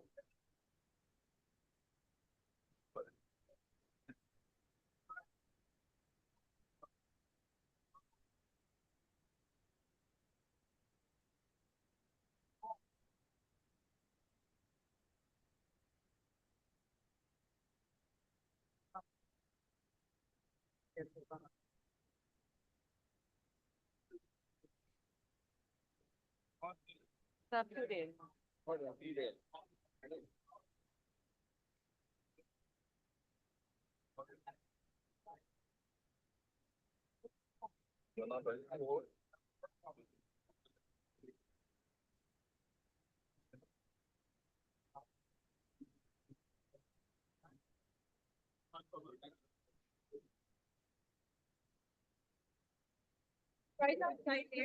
The guy's finished?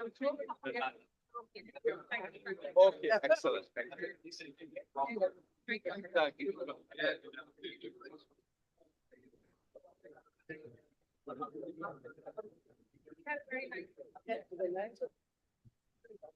Check.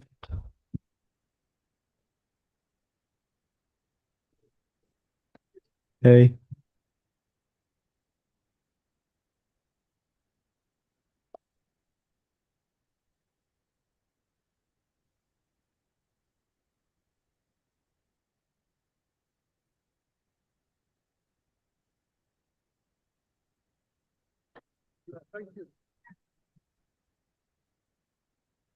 Good morning, everyone. We are asking persons who are outside to kindly to come back in. We are about to begin.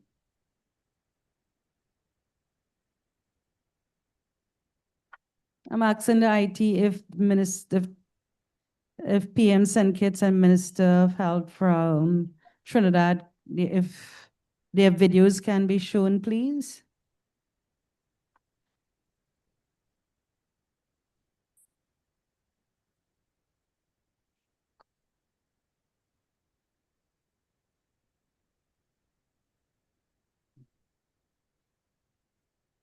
Is this live on YouTube or some channel? Do we have a YouTube channel for CARPHA? Is this on Facebook? Yeah. Okay.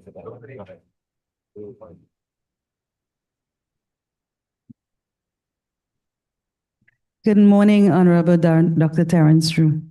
Thank you for Good taking the morning. time to come. Okay. Yes, yeah.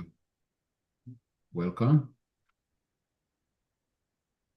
Good morning, Honorable Dr. Terence Drew. Yes, good Thank you morning. for Yes, can taking you the hear time me? to come. Yes. Yes. Good morning. I can hear you loud and clear. Can you hear me? Good morning, Honorable Dr. Terence Drew. Yes, Thank good you morning. for Yes, can taking you the hear time me? to come. Yes. Yes. Good morning. I can hear you loud and clear. Can you hear me? We can, thank you. Good morning, Honorable Dr. Terence Drew. Yes, Thank good you morning. for Yes, can you taking the hear time me? to come. Yes. Yes. Good morning. I can hear you loud and clear. Can you hear me? We can, thank you. Good morning, Honorable Dr. Terence Drew. Yes. Thank good you morning. for Yes, can taking you the hear time me? to come. Yes. Yes. Good morning. I can hear you loud and clear. Can you hear me? We can, thank you. Good morning, Honorable Dr. Terence Drew. Yes. Thank good morning. you for Yes.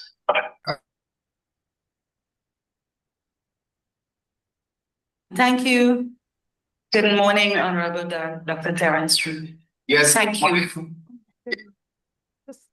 Yes.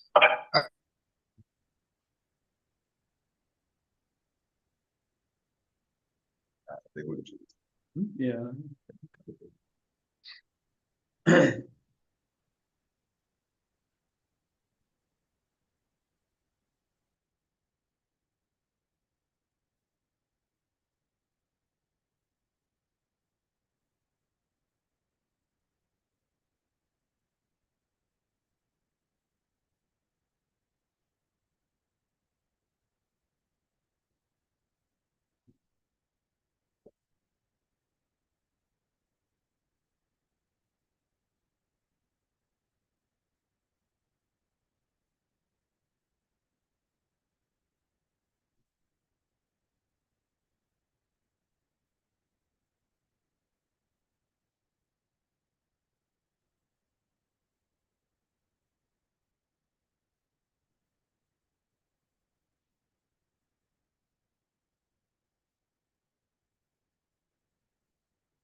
The Honorable Kevin Bernard, Minister of Health, Belize. The Honorable Kasani Lavelle, Minister of Health, Dominica. And the Honorable Philip Tallisford, Minister of Health, Grenada. Good morning. Honorable Kevin Bernard, Minister of Health, Belize. The Honorable Kasani Lavelle, Minister of Health, Dominica. And the Honorable Philip Tallisford, Minister of Health, Grenada. Good morning. Honorable Kevin Bernard, Minister of Health, Belize. The Honorable Kasani Lavelle, Minister of Health, Dominica. And the Honorable Philip Tallisford, Minister of Health, Grenada. Good morning. Honorable Kevin Bernard, Minister of Health, Belize. The Honorable Kasani Lavelle, Minister of Health, Dominica. And the Honorable Philip Tallisford, Minister of Health, Grenada. Good morning. Honorable Kevin Bernard, Minister of Health, Belize. The Honorable Kasani Lavelle, Minister of Health, Dominica. And the Honorable Philip Tallisford, Minister of Health, Grenada. Good morning, Honorable Kevin Bernard, Minister of Health, Belize. The Honorable Sani Lavelle, Minister of Health, Dominica. And the Honorable Philip Tavisford, Minister of Health, Grenada. Good morning, Honorable Kevin Bernard, Minister of Health, Belize. The Honorable Sani Lavelle, Minister of Health, Dominica. And the Honorable Philip Tavisford.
Expanded to the Caribbean region as a whole?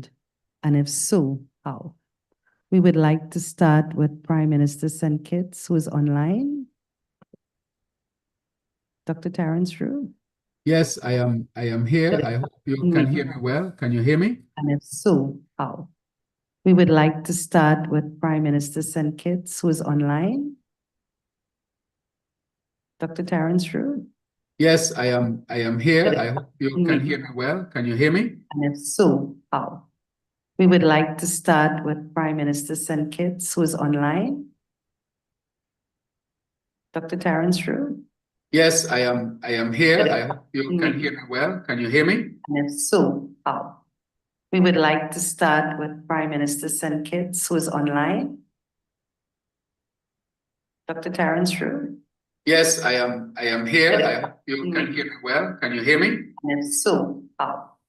We would like to start with Prime Minister St. Kitts, who is online.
Should go ahead.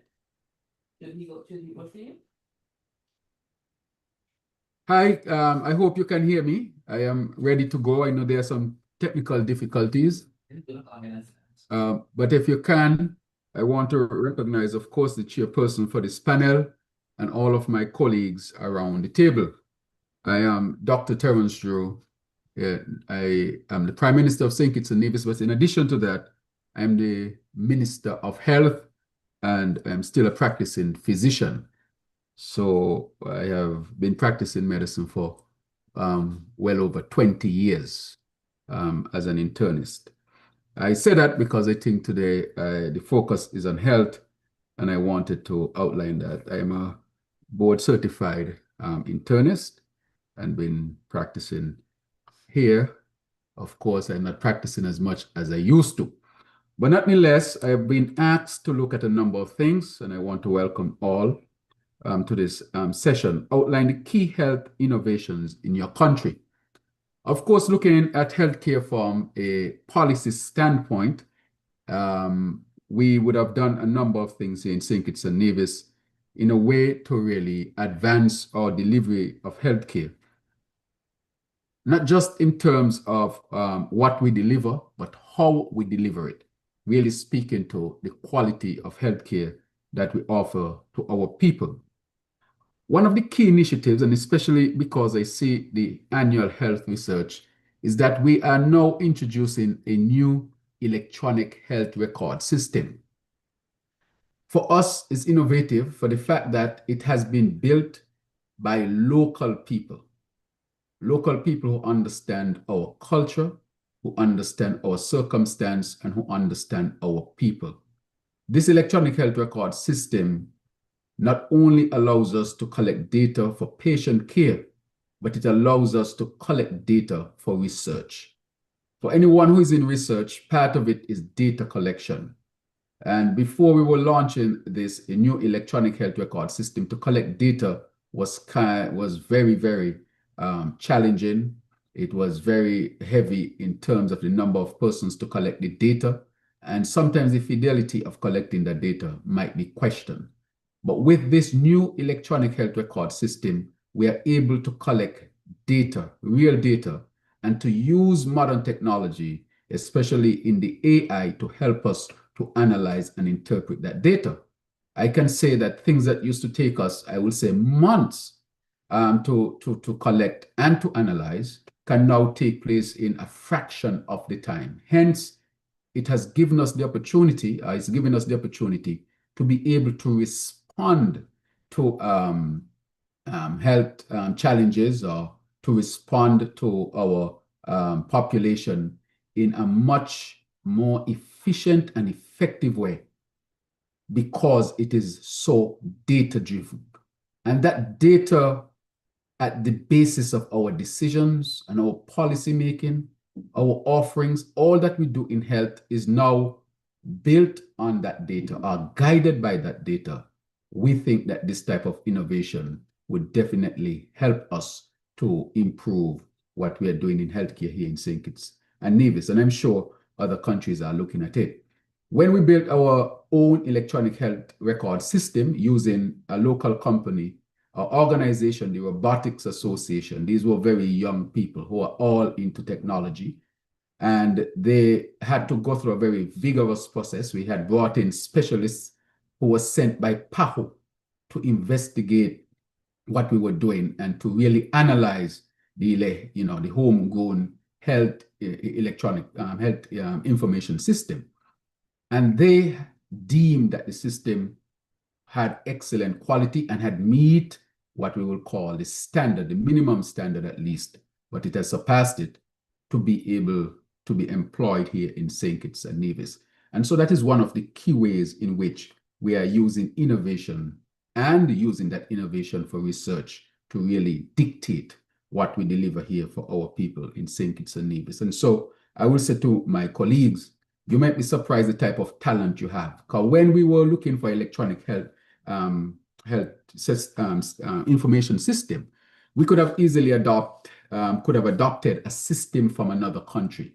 We realized that in order to adopt it and then adapt it, we would need to make significant changes to suit our population, people, and so forth. One of the things I want to warn us against, especially because this is a health research, is that we must never think that the research we get from other populations can just be extrapolated to our population.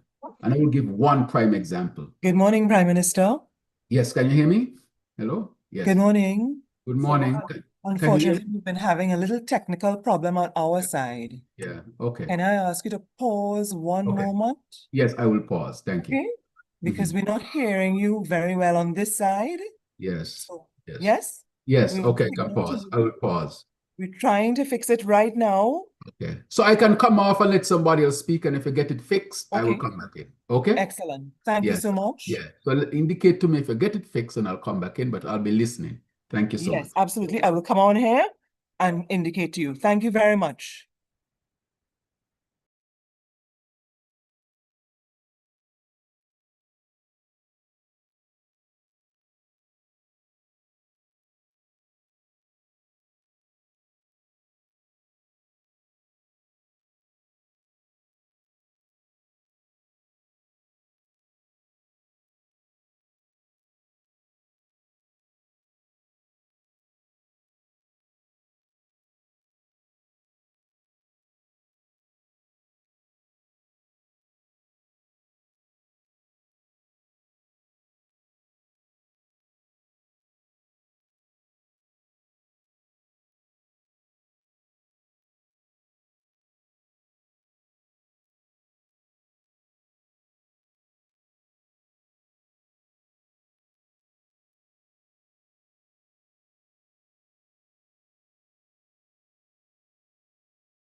A tiny nation depended on doctors from other friendly nations, while Grenada, through the St. George's University, graduated over 25,000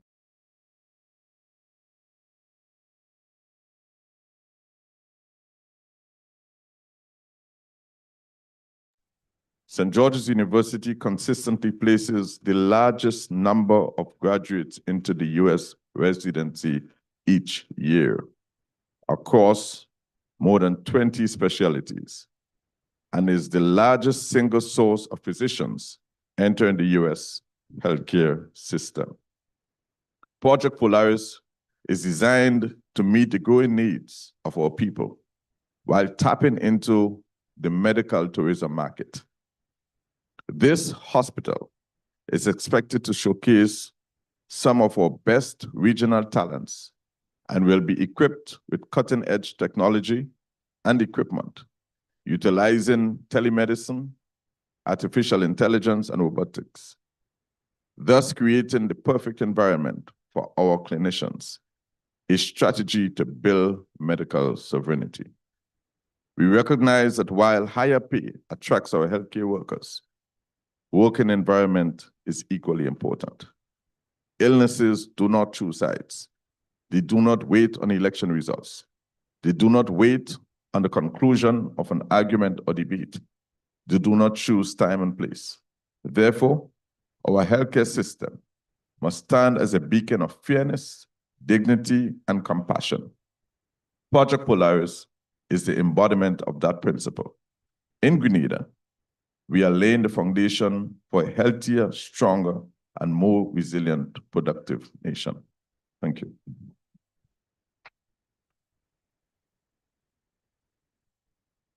Thank you very much, Mr. Grenada. And indeed, the STU and the caliber of graduates that are coming out is really a force to be reckoned with. And of course, we would all need to go to this lovely place with this gentle soup and areas to be able to experience Grenada. Minister Bernard, you're coming from Belize, which is on the South American side, a bit far from the rest of our smaller islands. So we were looking forward to hear the key innovations in your country, and can any of these innovations be extended to the Caribbean region as a whole? Thank you very much, Dr. Inder, and to all those here today at this conference. And of course, in response to your first question, in Belize, our approach, of course, is grounded in one principle, in building a stronger, smarter health system, one that where decisions are driven by evidence and focus on people. What we're doing, we've been strengthening research governance and evidence use. We have established at the ministry and in government an institutional review board within the ministry to ensure ethical, coordinated research that aligns with national priorities. And importantly, we are closing the gap between research and action by translating evidence directly into policy and service delivery. Secondly, what we're doing, we are advancing digital health transformation.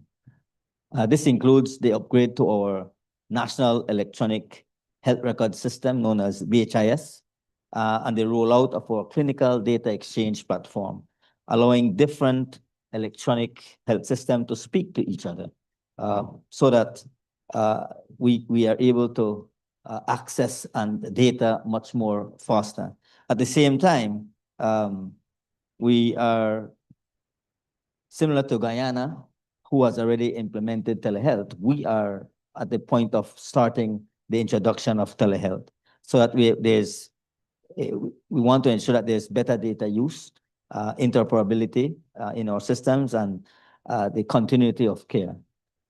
Thirdly, we are investing in our health workforce through our first ever human resources for health policy and strategic plan, alongside targeted retention packages for nurses, community health workers, lab professionals, pharmacists, and public health inspectors. At the community level, we are as well reimagining primary health care, expanding integrated mobile services, promoting workplace wellness, and advancing healthy municipalities to bring prevention and care closer to the people. And so we are advancing public health initiatives, which includes our healthy school initiatives to remove sugar-sweetened beverages from schools. And we have also been introducing HPV self-swabbing alongside vaccination as part of our commitment to eliminate cervical cancer. As well, I've listened to this morning, the president spoke about, and including other speakers. What we're doing as well in Belize is that we have been upgrading our facilities into smart, climate resilient health facilities to be able to ensure that there's continuity of care during hurricanes and other shocks that may affect our country. I think one thing we need to remember is that in Belize, for us, innovation is not just one initiative. It's about connecting research, policy, and practice to deliver better health outcomes for people. So in terms of the region and how can these innovations be relevant across the Caribbean, I think that there's real opportunity. The real opportunity is not just replication, but it is regional alignment and collaboration that will assist. First, in terms of research governance, our countries can strengthen institutional review boards and better coordinate research while aligning it with national and regional priorities. Secondly, I think that we'll be able to focus on using evidence and not just producing it. And we heard that this morning, embedding research into planning, into budgeting, and service delivery across our countries. Digital health, of course, presents a major opportunity in all of this.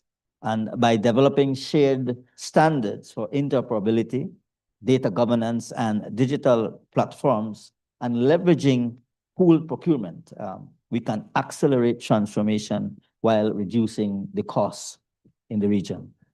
Of course, workforce challenges also require a collective process. And so adapting HRH policies and working together as a region on training, on retention, and migration will strengthen our health systems across the region. And so our primary care innovations that we have, including mobile services and community-based prevention, can readily be adapted to different country contexts.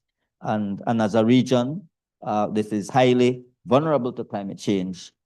Investing in resilient, smart health facilities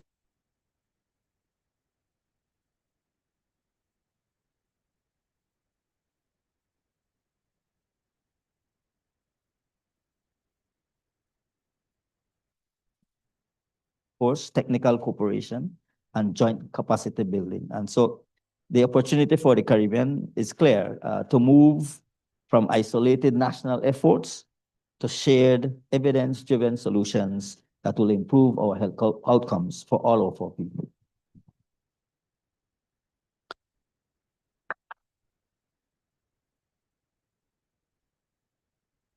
Thank you, Minister. And indeed, definitely, it is good to hear about the work that is happening and believe transforming, digital transmission, strengthen workforce development, transforming information into action. And indeed, these are things that we can all think about how we can be able to leverage that for the region. And I'll go back to our small islands, going down to Dominica. A very unique island, but different from our islands that are so easily accessible. But of course, one of our pristine islands in the region. And I would want to ask Minister Kasani Laville. Good morning to everyone. And first of all, thank you, Dr. Inda, for being so kind to our country by way of your introduction.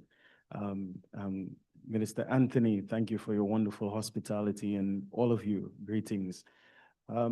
I know this morning what went on in terms of the minor glitch may have suggested to you all that innovation is not the way to go, but the gods above are saying that innovation is in fact the way to go.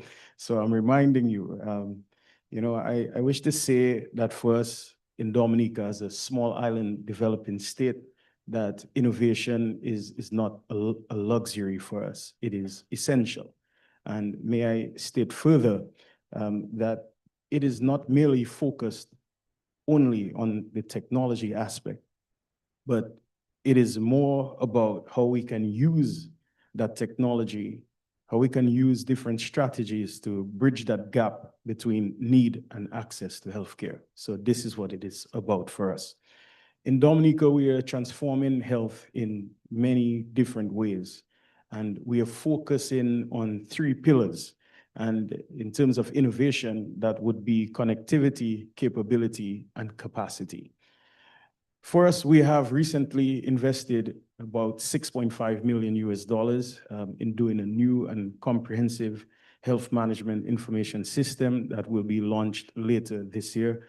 Of course, we have had different components of HMIS operating in silos in various departments, but it is the first time that we have in this comprehensive type of health management information system, digitalizing about 42 components throughout our healthcare sector. So we are pleased about that and looking forward to the transformation. Also, there are many other things that we have been doing. So in the last 3 years, we would have launched, in fact, our first ever cardiovascular and imaging center, and also a telemedicine center. And this is based at our main hospital.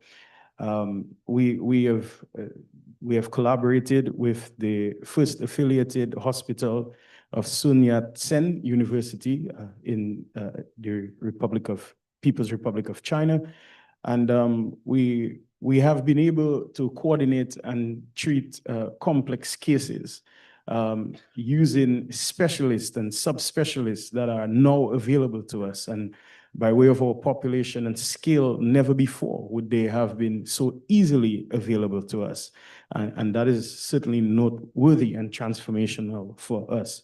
In terms of capability, we have invested in a lot of equipment in order to have a functioning telemedicine center, particularly focused on the Department of Cardiology. So we have had to invest in cardiac ultrasounds and portable ultrasounds and cardiac MRI and mapping workstations and MRI contrast injectors and so many different components are outfitted to have this functional. In terms of capacity, we have had to ensure that we focus heavily on training of our clinicians and our various health professionals. And that has been done in many components, face-to-face, in Dominica in some cases. Some would have had to travel, and we have had elements where virtual training, in fact, incorporated as part of overall continuous learning experience for our clinicians. And, we have taken this a step further to establish overseas training and simulation center at our main hospital. And this is something, that has truly been transformational for us. And we have, in fact, coordinated with university. And with that, we have primarily, in this first instance, focused on minimally invasive surgical procedures. So we have simulation devices in this training center where you have, guided surgery.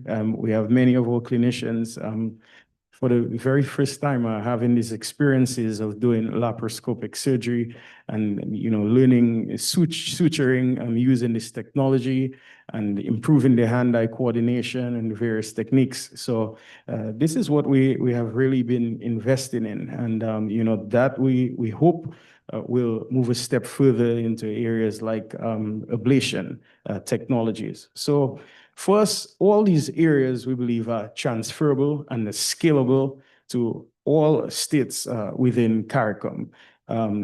So we are not the only ones who stand to benefit. And, I must take note of the utterances made by your distinguished president this morning, because that is the type of thinking to not merely have hubs within the Caribbean, but to have what in fact is a health ecosystem. And that is how all of us can benefit. If we are reasonable, realistic, and honest, we realize as a Caribbean region, we're faced with many challenges. And one of those would certainly be the attrition of our health professionals. And not only that, there's increased pressure right now. And we have to look inwards for the solution.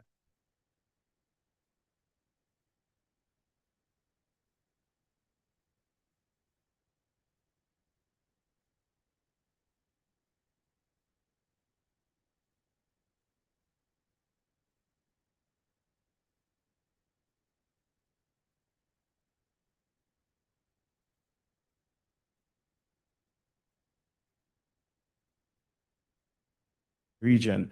And so I think it's in fact scalable, it's realistic, and it's something that can happen very quickly. There are no hindrances barring our success in that area. A second area that I wish to mention would be shared training systems. Say, for example, for us, with our training center in Dominica, there are many training components that can be done virtually. We just have to ensure that there's the connectivity aspect that is invested in our various localities. This is something we can do. Say, for example, many of us in the small island developing states, we're very reliant on tourism. And with that being the case, we sometimes have challenges with divers who suffer from bends and decompression sickness. So for us, what does that mean for us? We decided that in order to be ready for this, we're going to train one of our anesthesiologists and angiologists, and that training will soon commence in terms of being able to be prepared in in various treatment modalities. So they can be, well positioned in hyperbaric treatment and oxygen therapy to treat with bends and decompression sickness. So for us, this type of specialized training is something that is absolutely transferable. Why only have us being the ones benefiting in Dominica when this is something that can benefit everyone? And finally, the third area would be the simulation-based training. We have our own hub in Dominica, and while it is new to us, it's an area that we can extend and expand and ensure that more of our clinicians have an opportunity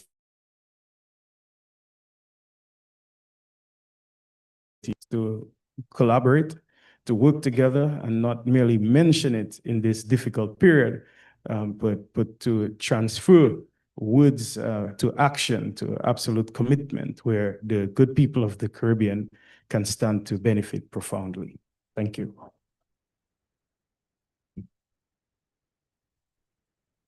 Thank you, Minister. And what the common theme that is coming out, strengthening our workforce, digital transformation, and operational research that is allowing us to be able to respond faster, to respond better, and to strengthen systems. I want to now introduce Dr. Frank Anthony. I know we did hear a lot about Guyana's innovation, but I think he's the most appropriate person when it comes to innovations in health in Guyana to speak about this. Minister. Thank you very much. Good morning. Well, I think it's a little bit after morning, huh? It's still morning. First of all, let me say, as the president said earlier, that we are building a health ecosystem that's not only for Guyana, but for the entire Caribbean. And with that framing in mind, that's how we have been transforming our healthcare system here. And we have, I think, a lot of innovations that we can share with the region. So if we think about primary healthcare, in primary healthcare, we wanted to extend the range of services that we can offer at any one of our health posts or health center. And we worked with PAHO, and we were able to develop a list of services that we can offer. So that is now about 115 different services that we can offer at a primary healthcare center. That is then further enhanced by introducing telemedicine, where we now have about 150 telemedicine sites across Guyana. And that's going to grow so that we can expand the range of services that are offered to remote communities across the country.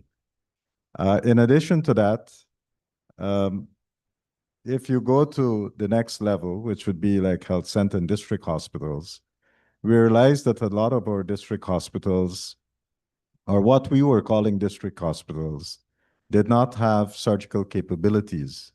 So we were able to add theaters to these hospitals, and we would send in medical teams that would go in and do electives for people in those communities. So rather than having to medevac somebody out to Georgetown or to a regional hospital, these services can be provided closer to home, where patients can be cared by their relatives at home.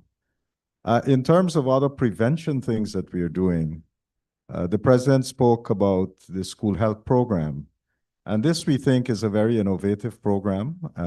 We have been able to screen about 84,000 children in nursery, primary, and secondary schools. And our goal is to get to 280,000 children, because that would be our school population.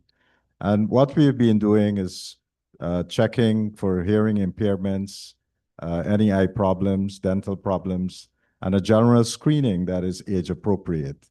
And so once we detect anything, we're able to bring the children into care, and we fix those problems so that they don't have to be in a classroom and they're not seeing properly, and that would result in education loss because they're not learning properly. So this is one way in which we are addressing that, introducing this program. And I think really that's a program that can be utilized in other countries. Another innovation perhaps is the one that we're doing with the private sector. We have introduced several vouchers and we have set the price with the private sector. So right now we have about 50 to 60 private sector provider in eye care, and they help us to go out into various communities to test people's eyes. And if the person needed a spectacle, then the government would also assist in paying for the spectacles. So far, in the last 2 years, we've been running that program. We have tested about 196,000 people, and we have assisted more than about 180,000 persons in getting spectacles. So this is a massive program, and that continues this year as well. We also want to tackle the area of cervical cancer, and apart from introducing the 9-valent HPV vaccine, what we have done is to provide HPV screening to women across the country. And that we're seeing a lot of uptake because, again, we are working with the private sector. We have done a similar program for men because prostate cancer is a big problem. And so we're using PSAs to first do an initial evaluation. And once we finish that, and if it's evaluated, then we're able to bring people in and do biopsies. And with that, we are catching the prostate cancer earlier so that we can have an impact on outcomes and treatment. So these programs are helping to change what we're doing, but you'll have an opportunity to see some of the things in action here at the conference. For example, digital health. We're doing quite a lot in digital health. We've introduced electronic health records at one of our polyclinics, and this is now being scaled up at the main referral hospital. So by mid of this year, that should be fully operational. So patients now would not have to come in and wait a very long time. You go by appointment. So that's going to cut down waiting time. We have, as I said, telemedicine, which has enhanced the services. We have been using digital health to look at 3D printing. You heard the president spoke about what we are doing in terms of prosthesis.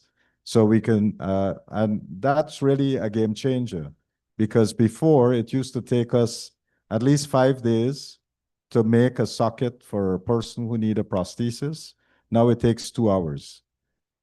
We have been doing what I'll call digital pathology because we digitalize a slide, and rather than having to send a specimen out to a lab for a second opinion, you can now do it digitally.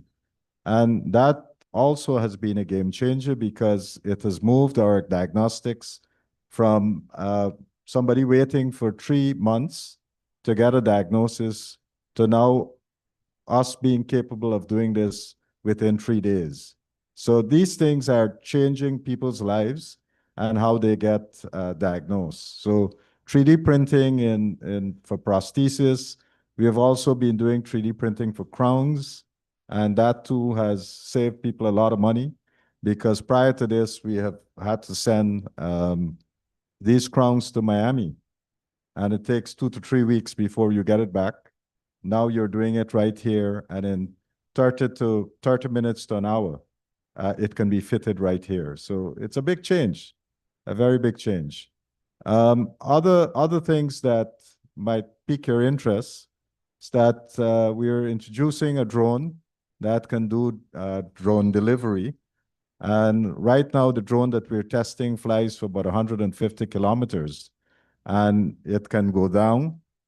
They take out whatever is in there, and they can put samples or whatever they want to send back, and that comes back to the airport that we're building, the drone port.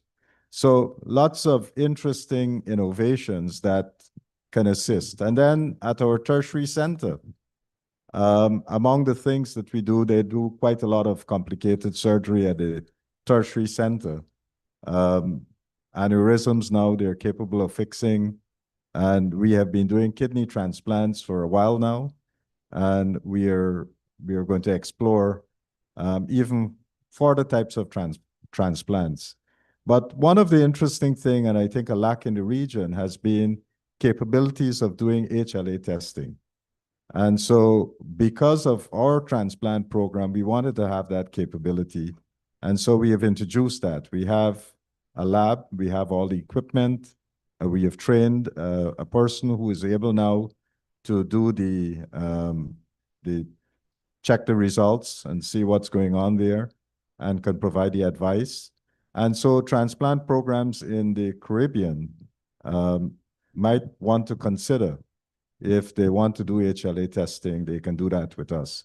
But there are many, many other innovations that we have, and I'm sure during the conference, if you have a look around at some of the booths, you'll be able to see some of these things in action. You can come to the Ministry of Health booth. We have a good presence downstairs. You can't miss us. We're right in the entrance there. And you'll be able to see, and you can talk to some of the directors who are there and learn more about the programs. Thank you. Thank you, Minister. And we are witnessing the advancements in telemedicine and others that is happening to fit the context of Guyana. I'm told now we can resume online. I would invite Minister of Health from Trinidad and Tobago, Dr. Lakram Bodo. Please go ahead. Hi, good morning, colleagues. You hearing me? Colleagues, are you hearing me? Good morning.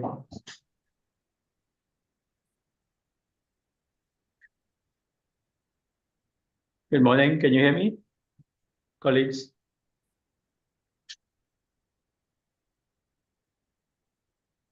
Minister, can you check if you're muted? No, I'm okay. I'm okay, Lisa. Can you hear me now?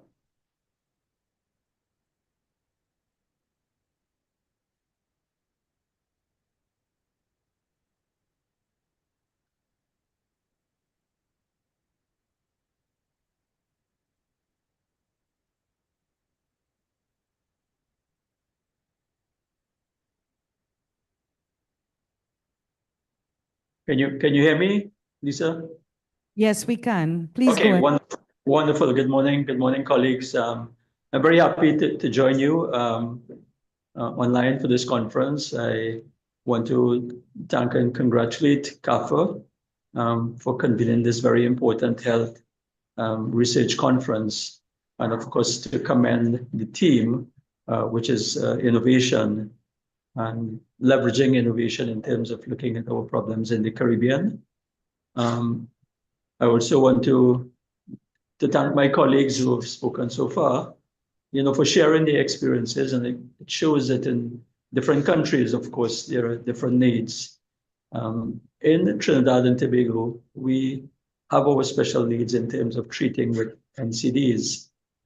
I took note of President Ali's presentation this morning, and the fact that in Guyana, one of the key challenges is to look at the improving system efficiency and reducing costs. I think that's a very important goal.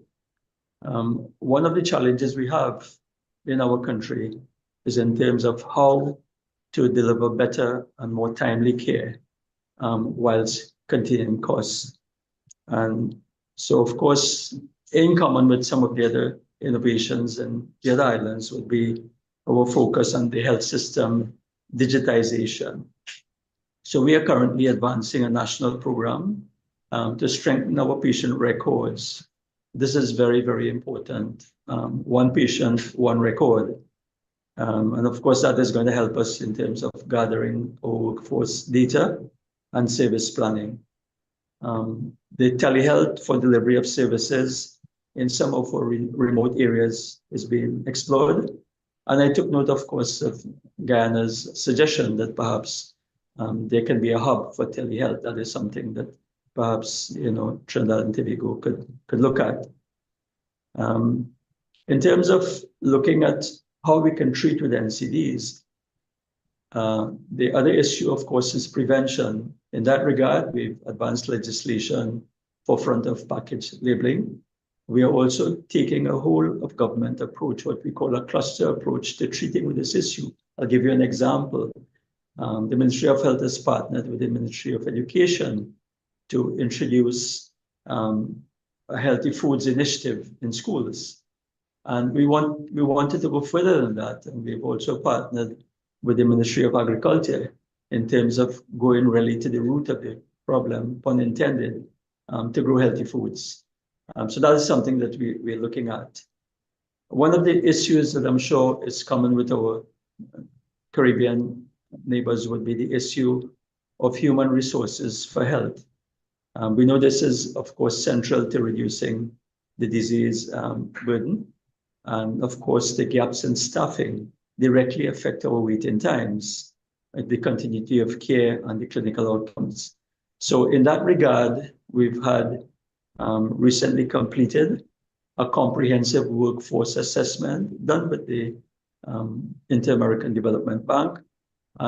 This actually will now enable us to do some targeted recruitment and structured engagement with our diaspora. We've realized that there are quite a bit of experience and trained healthcare personnel who reside outside of Trinidad and Tobago and indeed outside the Caribbean. And this is something that we're looking at in terms of tapping that resource. Rehabilitative services are also important. Minister Anthony mentioned about prosthetics. We are in the process. We've recently, through the assistance of the government of India, we're able to provide prosthetic limbs for some 800 of our patients, mostly diabetics, and of course, some as a result of trauma. And it is, we're very close to operationalizing a permanent prosthetics center in the country. And in terms of sharing with the Caribbean, we're hoping that we'll have the capacity to be able to allow sharing with, seeing patients from the other countries. So that remains in our agenda. The last but not least has been the opportunity for us to create a specialist hospital, what will be a tertiary, perhaps quaternary hospital at the Cuba Children's Hospital. Because of our increase in bed capacity over the years, we are now able to focus on that facility to make it tertiary quaternary hospital, not only to serve Trinidad and Tobago, but of course to share that with the rest of the Caribbean. In terms of other things that we can share, and we've learned, in terms of Jamaica's experience with pharmaceutical management, this is very important in terms of procurement and so on. We look forward to what is being done in the other countries. The pool procurement model is something that we would look at. And of course, the alignment of the public and private healthcare system that was spoken about in Guyana, Minister Frank, I think is something that perhaps, can be explored a bit further in terms of how we can best provide services for our countries. Of course, there's also the potential to share medical officers. We're looking in terms of the health force, in terms of the number of doctors, for example, we produce at the university, and the arrangements that can be made in terms of perhaps some of our doctors working in other Caribbean countries. So I think, again, I would want to emphasize that this is a very important conference. Innovation is important, not only in terms of the technical innovations, but also the system innovations in terms of how we provide care for our citizens and for Caribbean nationals. So I just wanted again to thank you for the opportunity. I want to commend CARPHA again for the important work that they do throughout the Caribbean. And I also, want to endorse that the research that is done at these conferences really need to be shared a bit more widely, so that, we don't have to reinvent the wheel in each country. We can benefit, from all of our experiences. So I want to say thank you again, and I look forward. Although I'm not there in person, I do have representative from Trinidad and Tobago who I know will be looking on. Dr. Fulong will be looking on very closely and taking some notes, I trust, to bring back so we can go forward. Thank you so much. Thank you.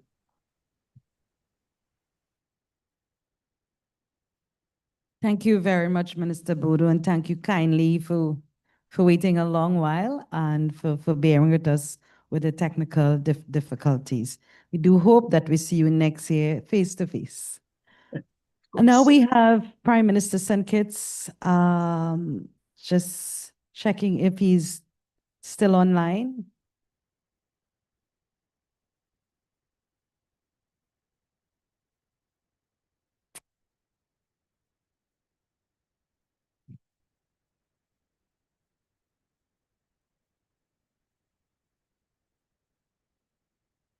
Max and IT to confirm if PM is still online.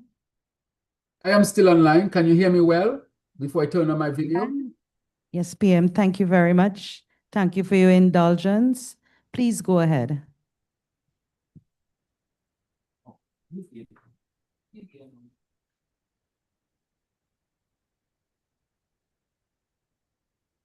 All right, thank you very much, and I'm happy to be here with my colleagues. Of course, on Wednesdays, I'm out of the office and I'm in the community, but I wanted to at least be able to speak on this. I listened to most of the presentation, and I'm very pleased with what I hear.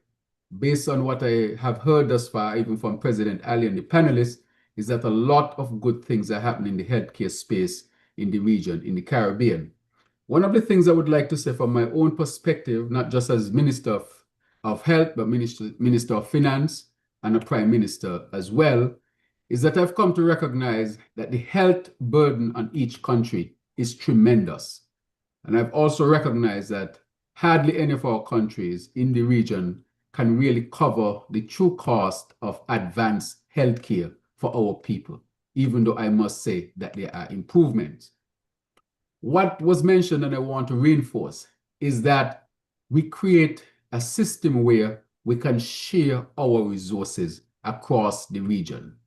For example, if you go to any of our countries in the OECS, none can build a center of excellence for each major area of healthcare.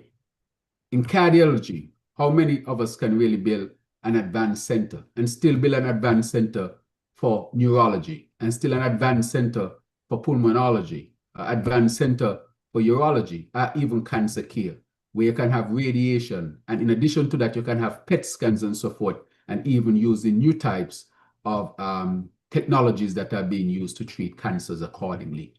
What I would like us to look at from our regional level is how can we leverage our resources so that we can move across the region and receive healthcare at a very high quality.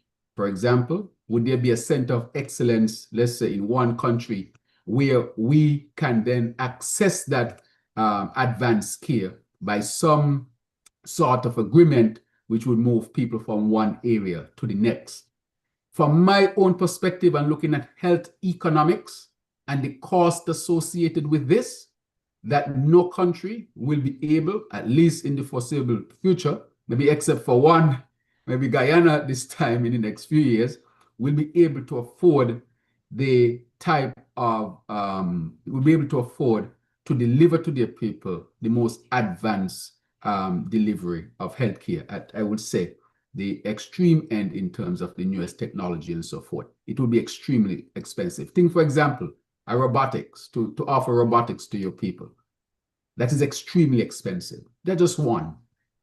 Think about the new cardiac interventions that are being used.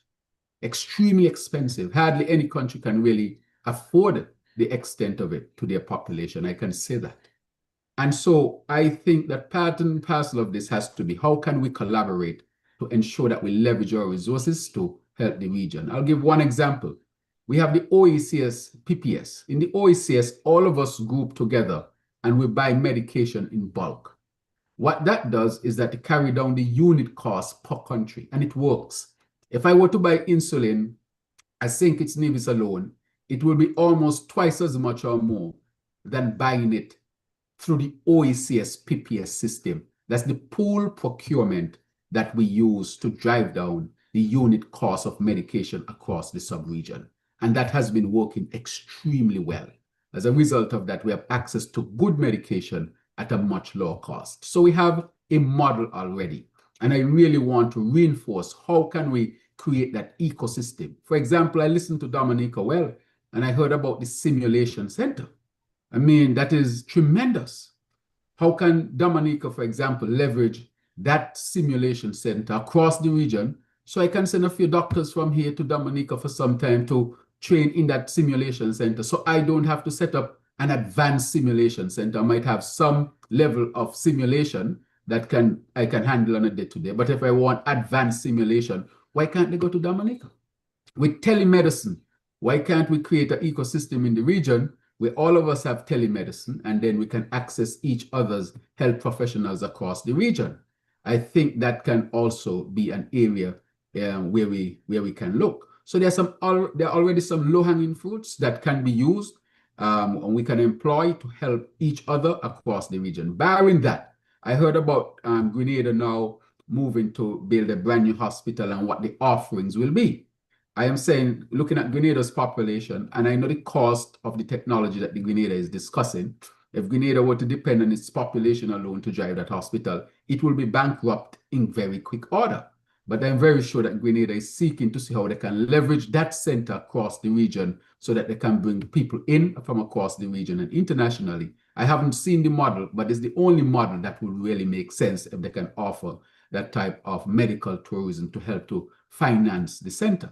So if Grenada is doing that and they would have some good offerings and it will take significant investment, why would another country do that knowing that they would not be able to maintain that facility because of extreme cost? And I see it happening across the region. Something pop up, you can't afford it, it drop out. You start a cardiac center, you don't get enough patients. In 2 years' time, you go bankrupt. You start a radiation center, you don't get enough patients. In 3 years, you go bankrupt. And I've seen that happening over and over and over again in the health space in the region. The other thing I would like to say is that the societies, the medical societies in the region should really continue to leverage themselves to the region so that we can learn from each other across the region. We don't necessarily have to go beyond the region all of the time. We have to establish our own ecosystem. And lastly, I would say, why is it we can't build or procure factories in the region that can produce at least the basic medications? Why? So that we can have at least some production within the region of those basic medications. And as far, we can also go to produce vaccine. Why do I say that? I was in Cuba, and Cuba is not a huge country by any standard. I mean, by Caribbean standard yet, but Cuba has about 11 million people, and they make almost all of their vaccines in Cuba. And I know we can do the same thing in the region where we can make our own vaccines and basic medication at a much reduced cost. And not only that, it will reduce vulnerability, build resilience, and allow us to create an ecosystem where we can survive. So that COVID, if something were to happen again, we will not be left outside and vulnerable at the behest of other countries that were thinking, should we even send them a mask? Can you imagine we were competing with developed countries, let me say, the advanced economies, as to whether we should get a mask or not, as to whether we can get a gown or not?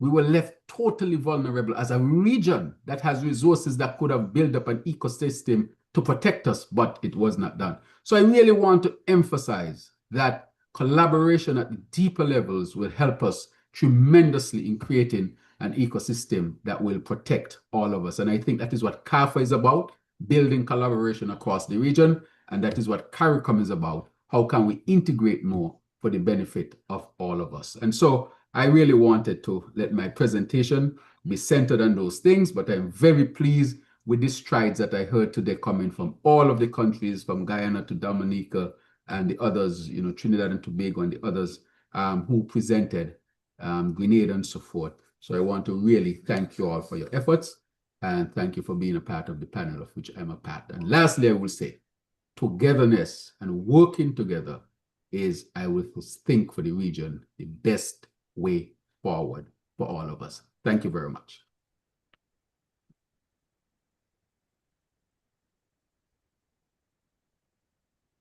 Thank you so much, Honorable PM St. Kitts. And I think you did my job for me and made my job very easier in terms of summarizing all of this. And, you know, I think we are in very good hands. Just hearing from the 6 panelists, the Ministers of Health, as well as the Minister of Health and the Honorable Prime Minister from St. Kitts. You know, there's a lot of innovations. The Caribbean is pioneering. And there is innovations in telemedicine, digital health, transformation, research. But, you know, how the question is, and I would take it exactly from what PM said, is how do we leverage this? We are one region and we are interdependent. Our borders are porous, we are interconnected. We depend on each other. So my question, and not for anyone to answer right now, but as we go through to this next few days, is how do we become more interconnected? How do we leverage one over the other, and to be able to use what Guyana is doing and what Dominica and Belize and Grenada and Trinidad, as well as St. Kitts? How do we work together so we become, you know, we have a better Caribbean? We'll have a Caribbean that could stand against the bigger countries when it comes to procurement and healthcare and the health delivery. So with that, I know because we are really rushed for time, I would want to thank everyone for being on this panel. I'm really honored to be able to have your time, that you would have taken your time to spend this with us. We know you're very busy. Thank you very much. And this is the start. We would, of course, CARPHA does pledge, and which we do work together very closely, but we want to pledge to even more, to work closer more into this regionalization based on health innovations. Thank you very much. Thank you very much.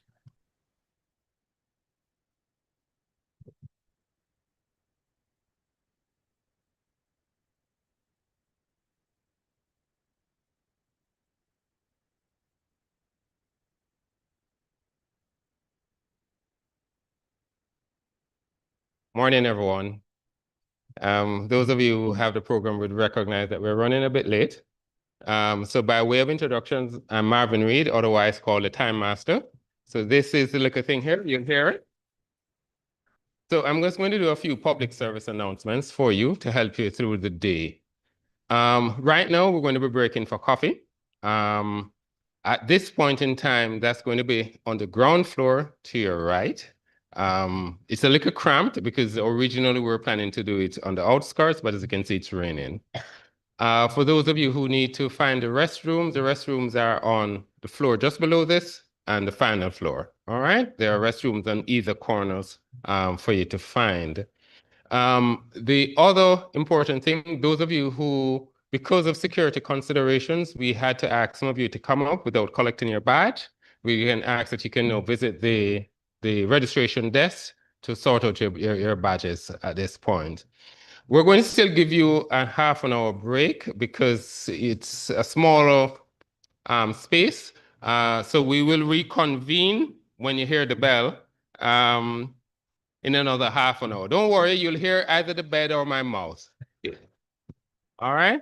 Thank you again.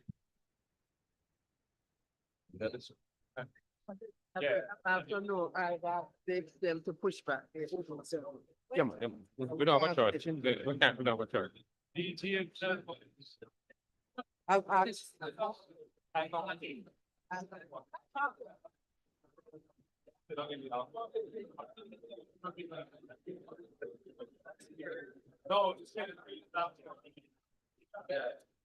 right now, right now.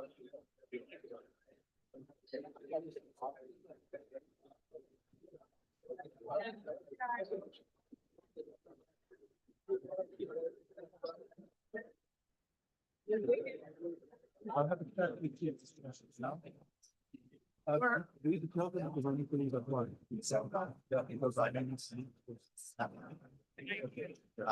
Where are you? The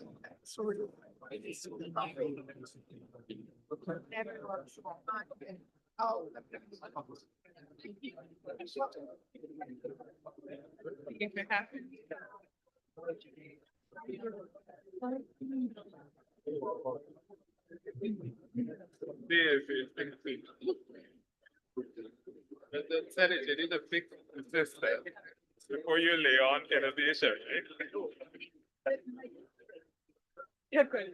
Lay the foundation for the innovation.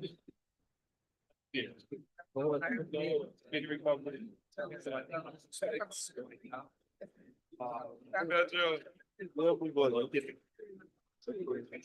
Yeah.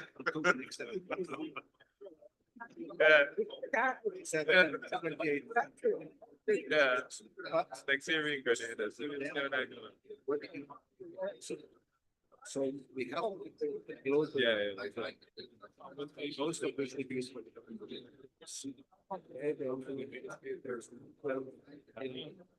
being proposed on the extent Yeah. You'll be here all the day? Okay, very good. We'll catch up. How are my friends?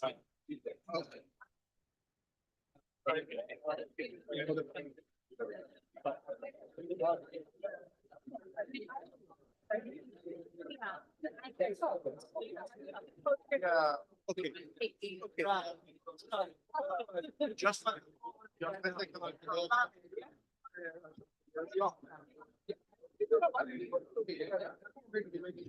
That's just one issue. I would need to leave at one. After that.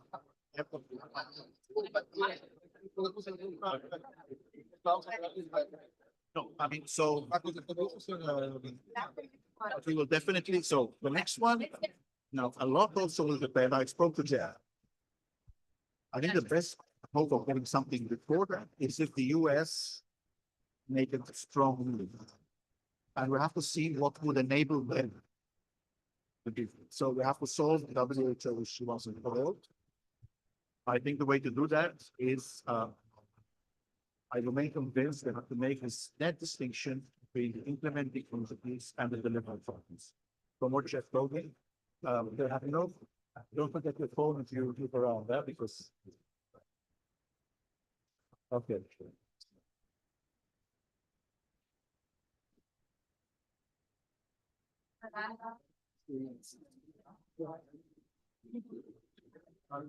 I don't know what's going on.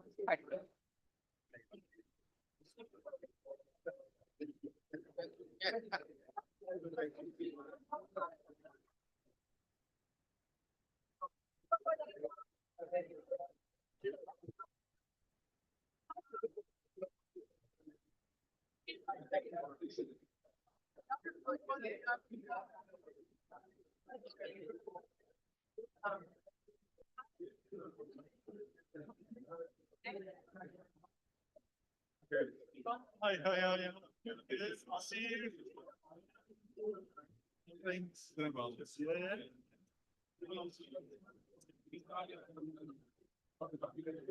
Yeah, I think probably tomorrow will be a better day to meet and today there's so many meetings going on. Probably tomorrow, running great. And also have the lines up. But basically, she really like.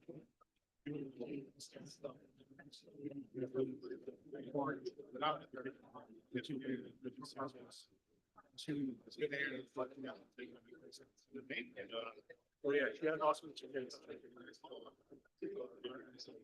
Yeah, so I'll speak to her.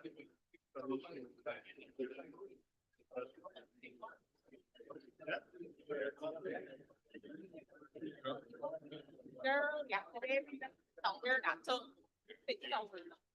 3 hours, 3 hours. Yeah, no. Yeah, I have to do. Trying to get me to go.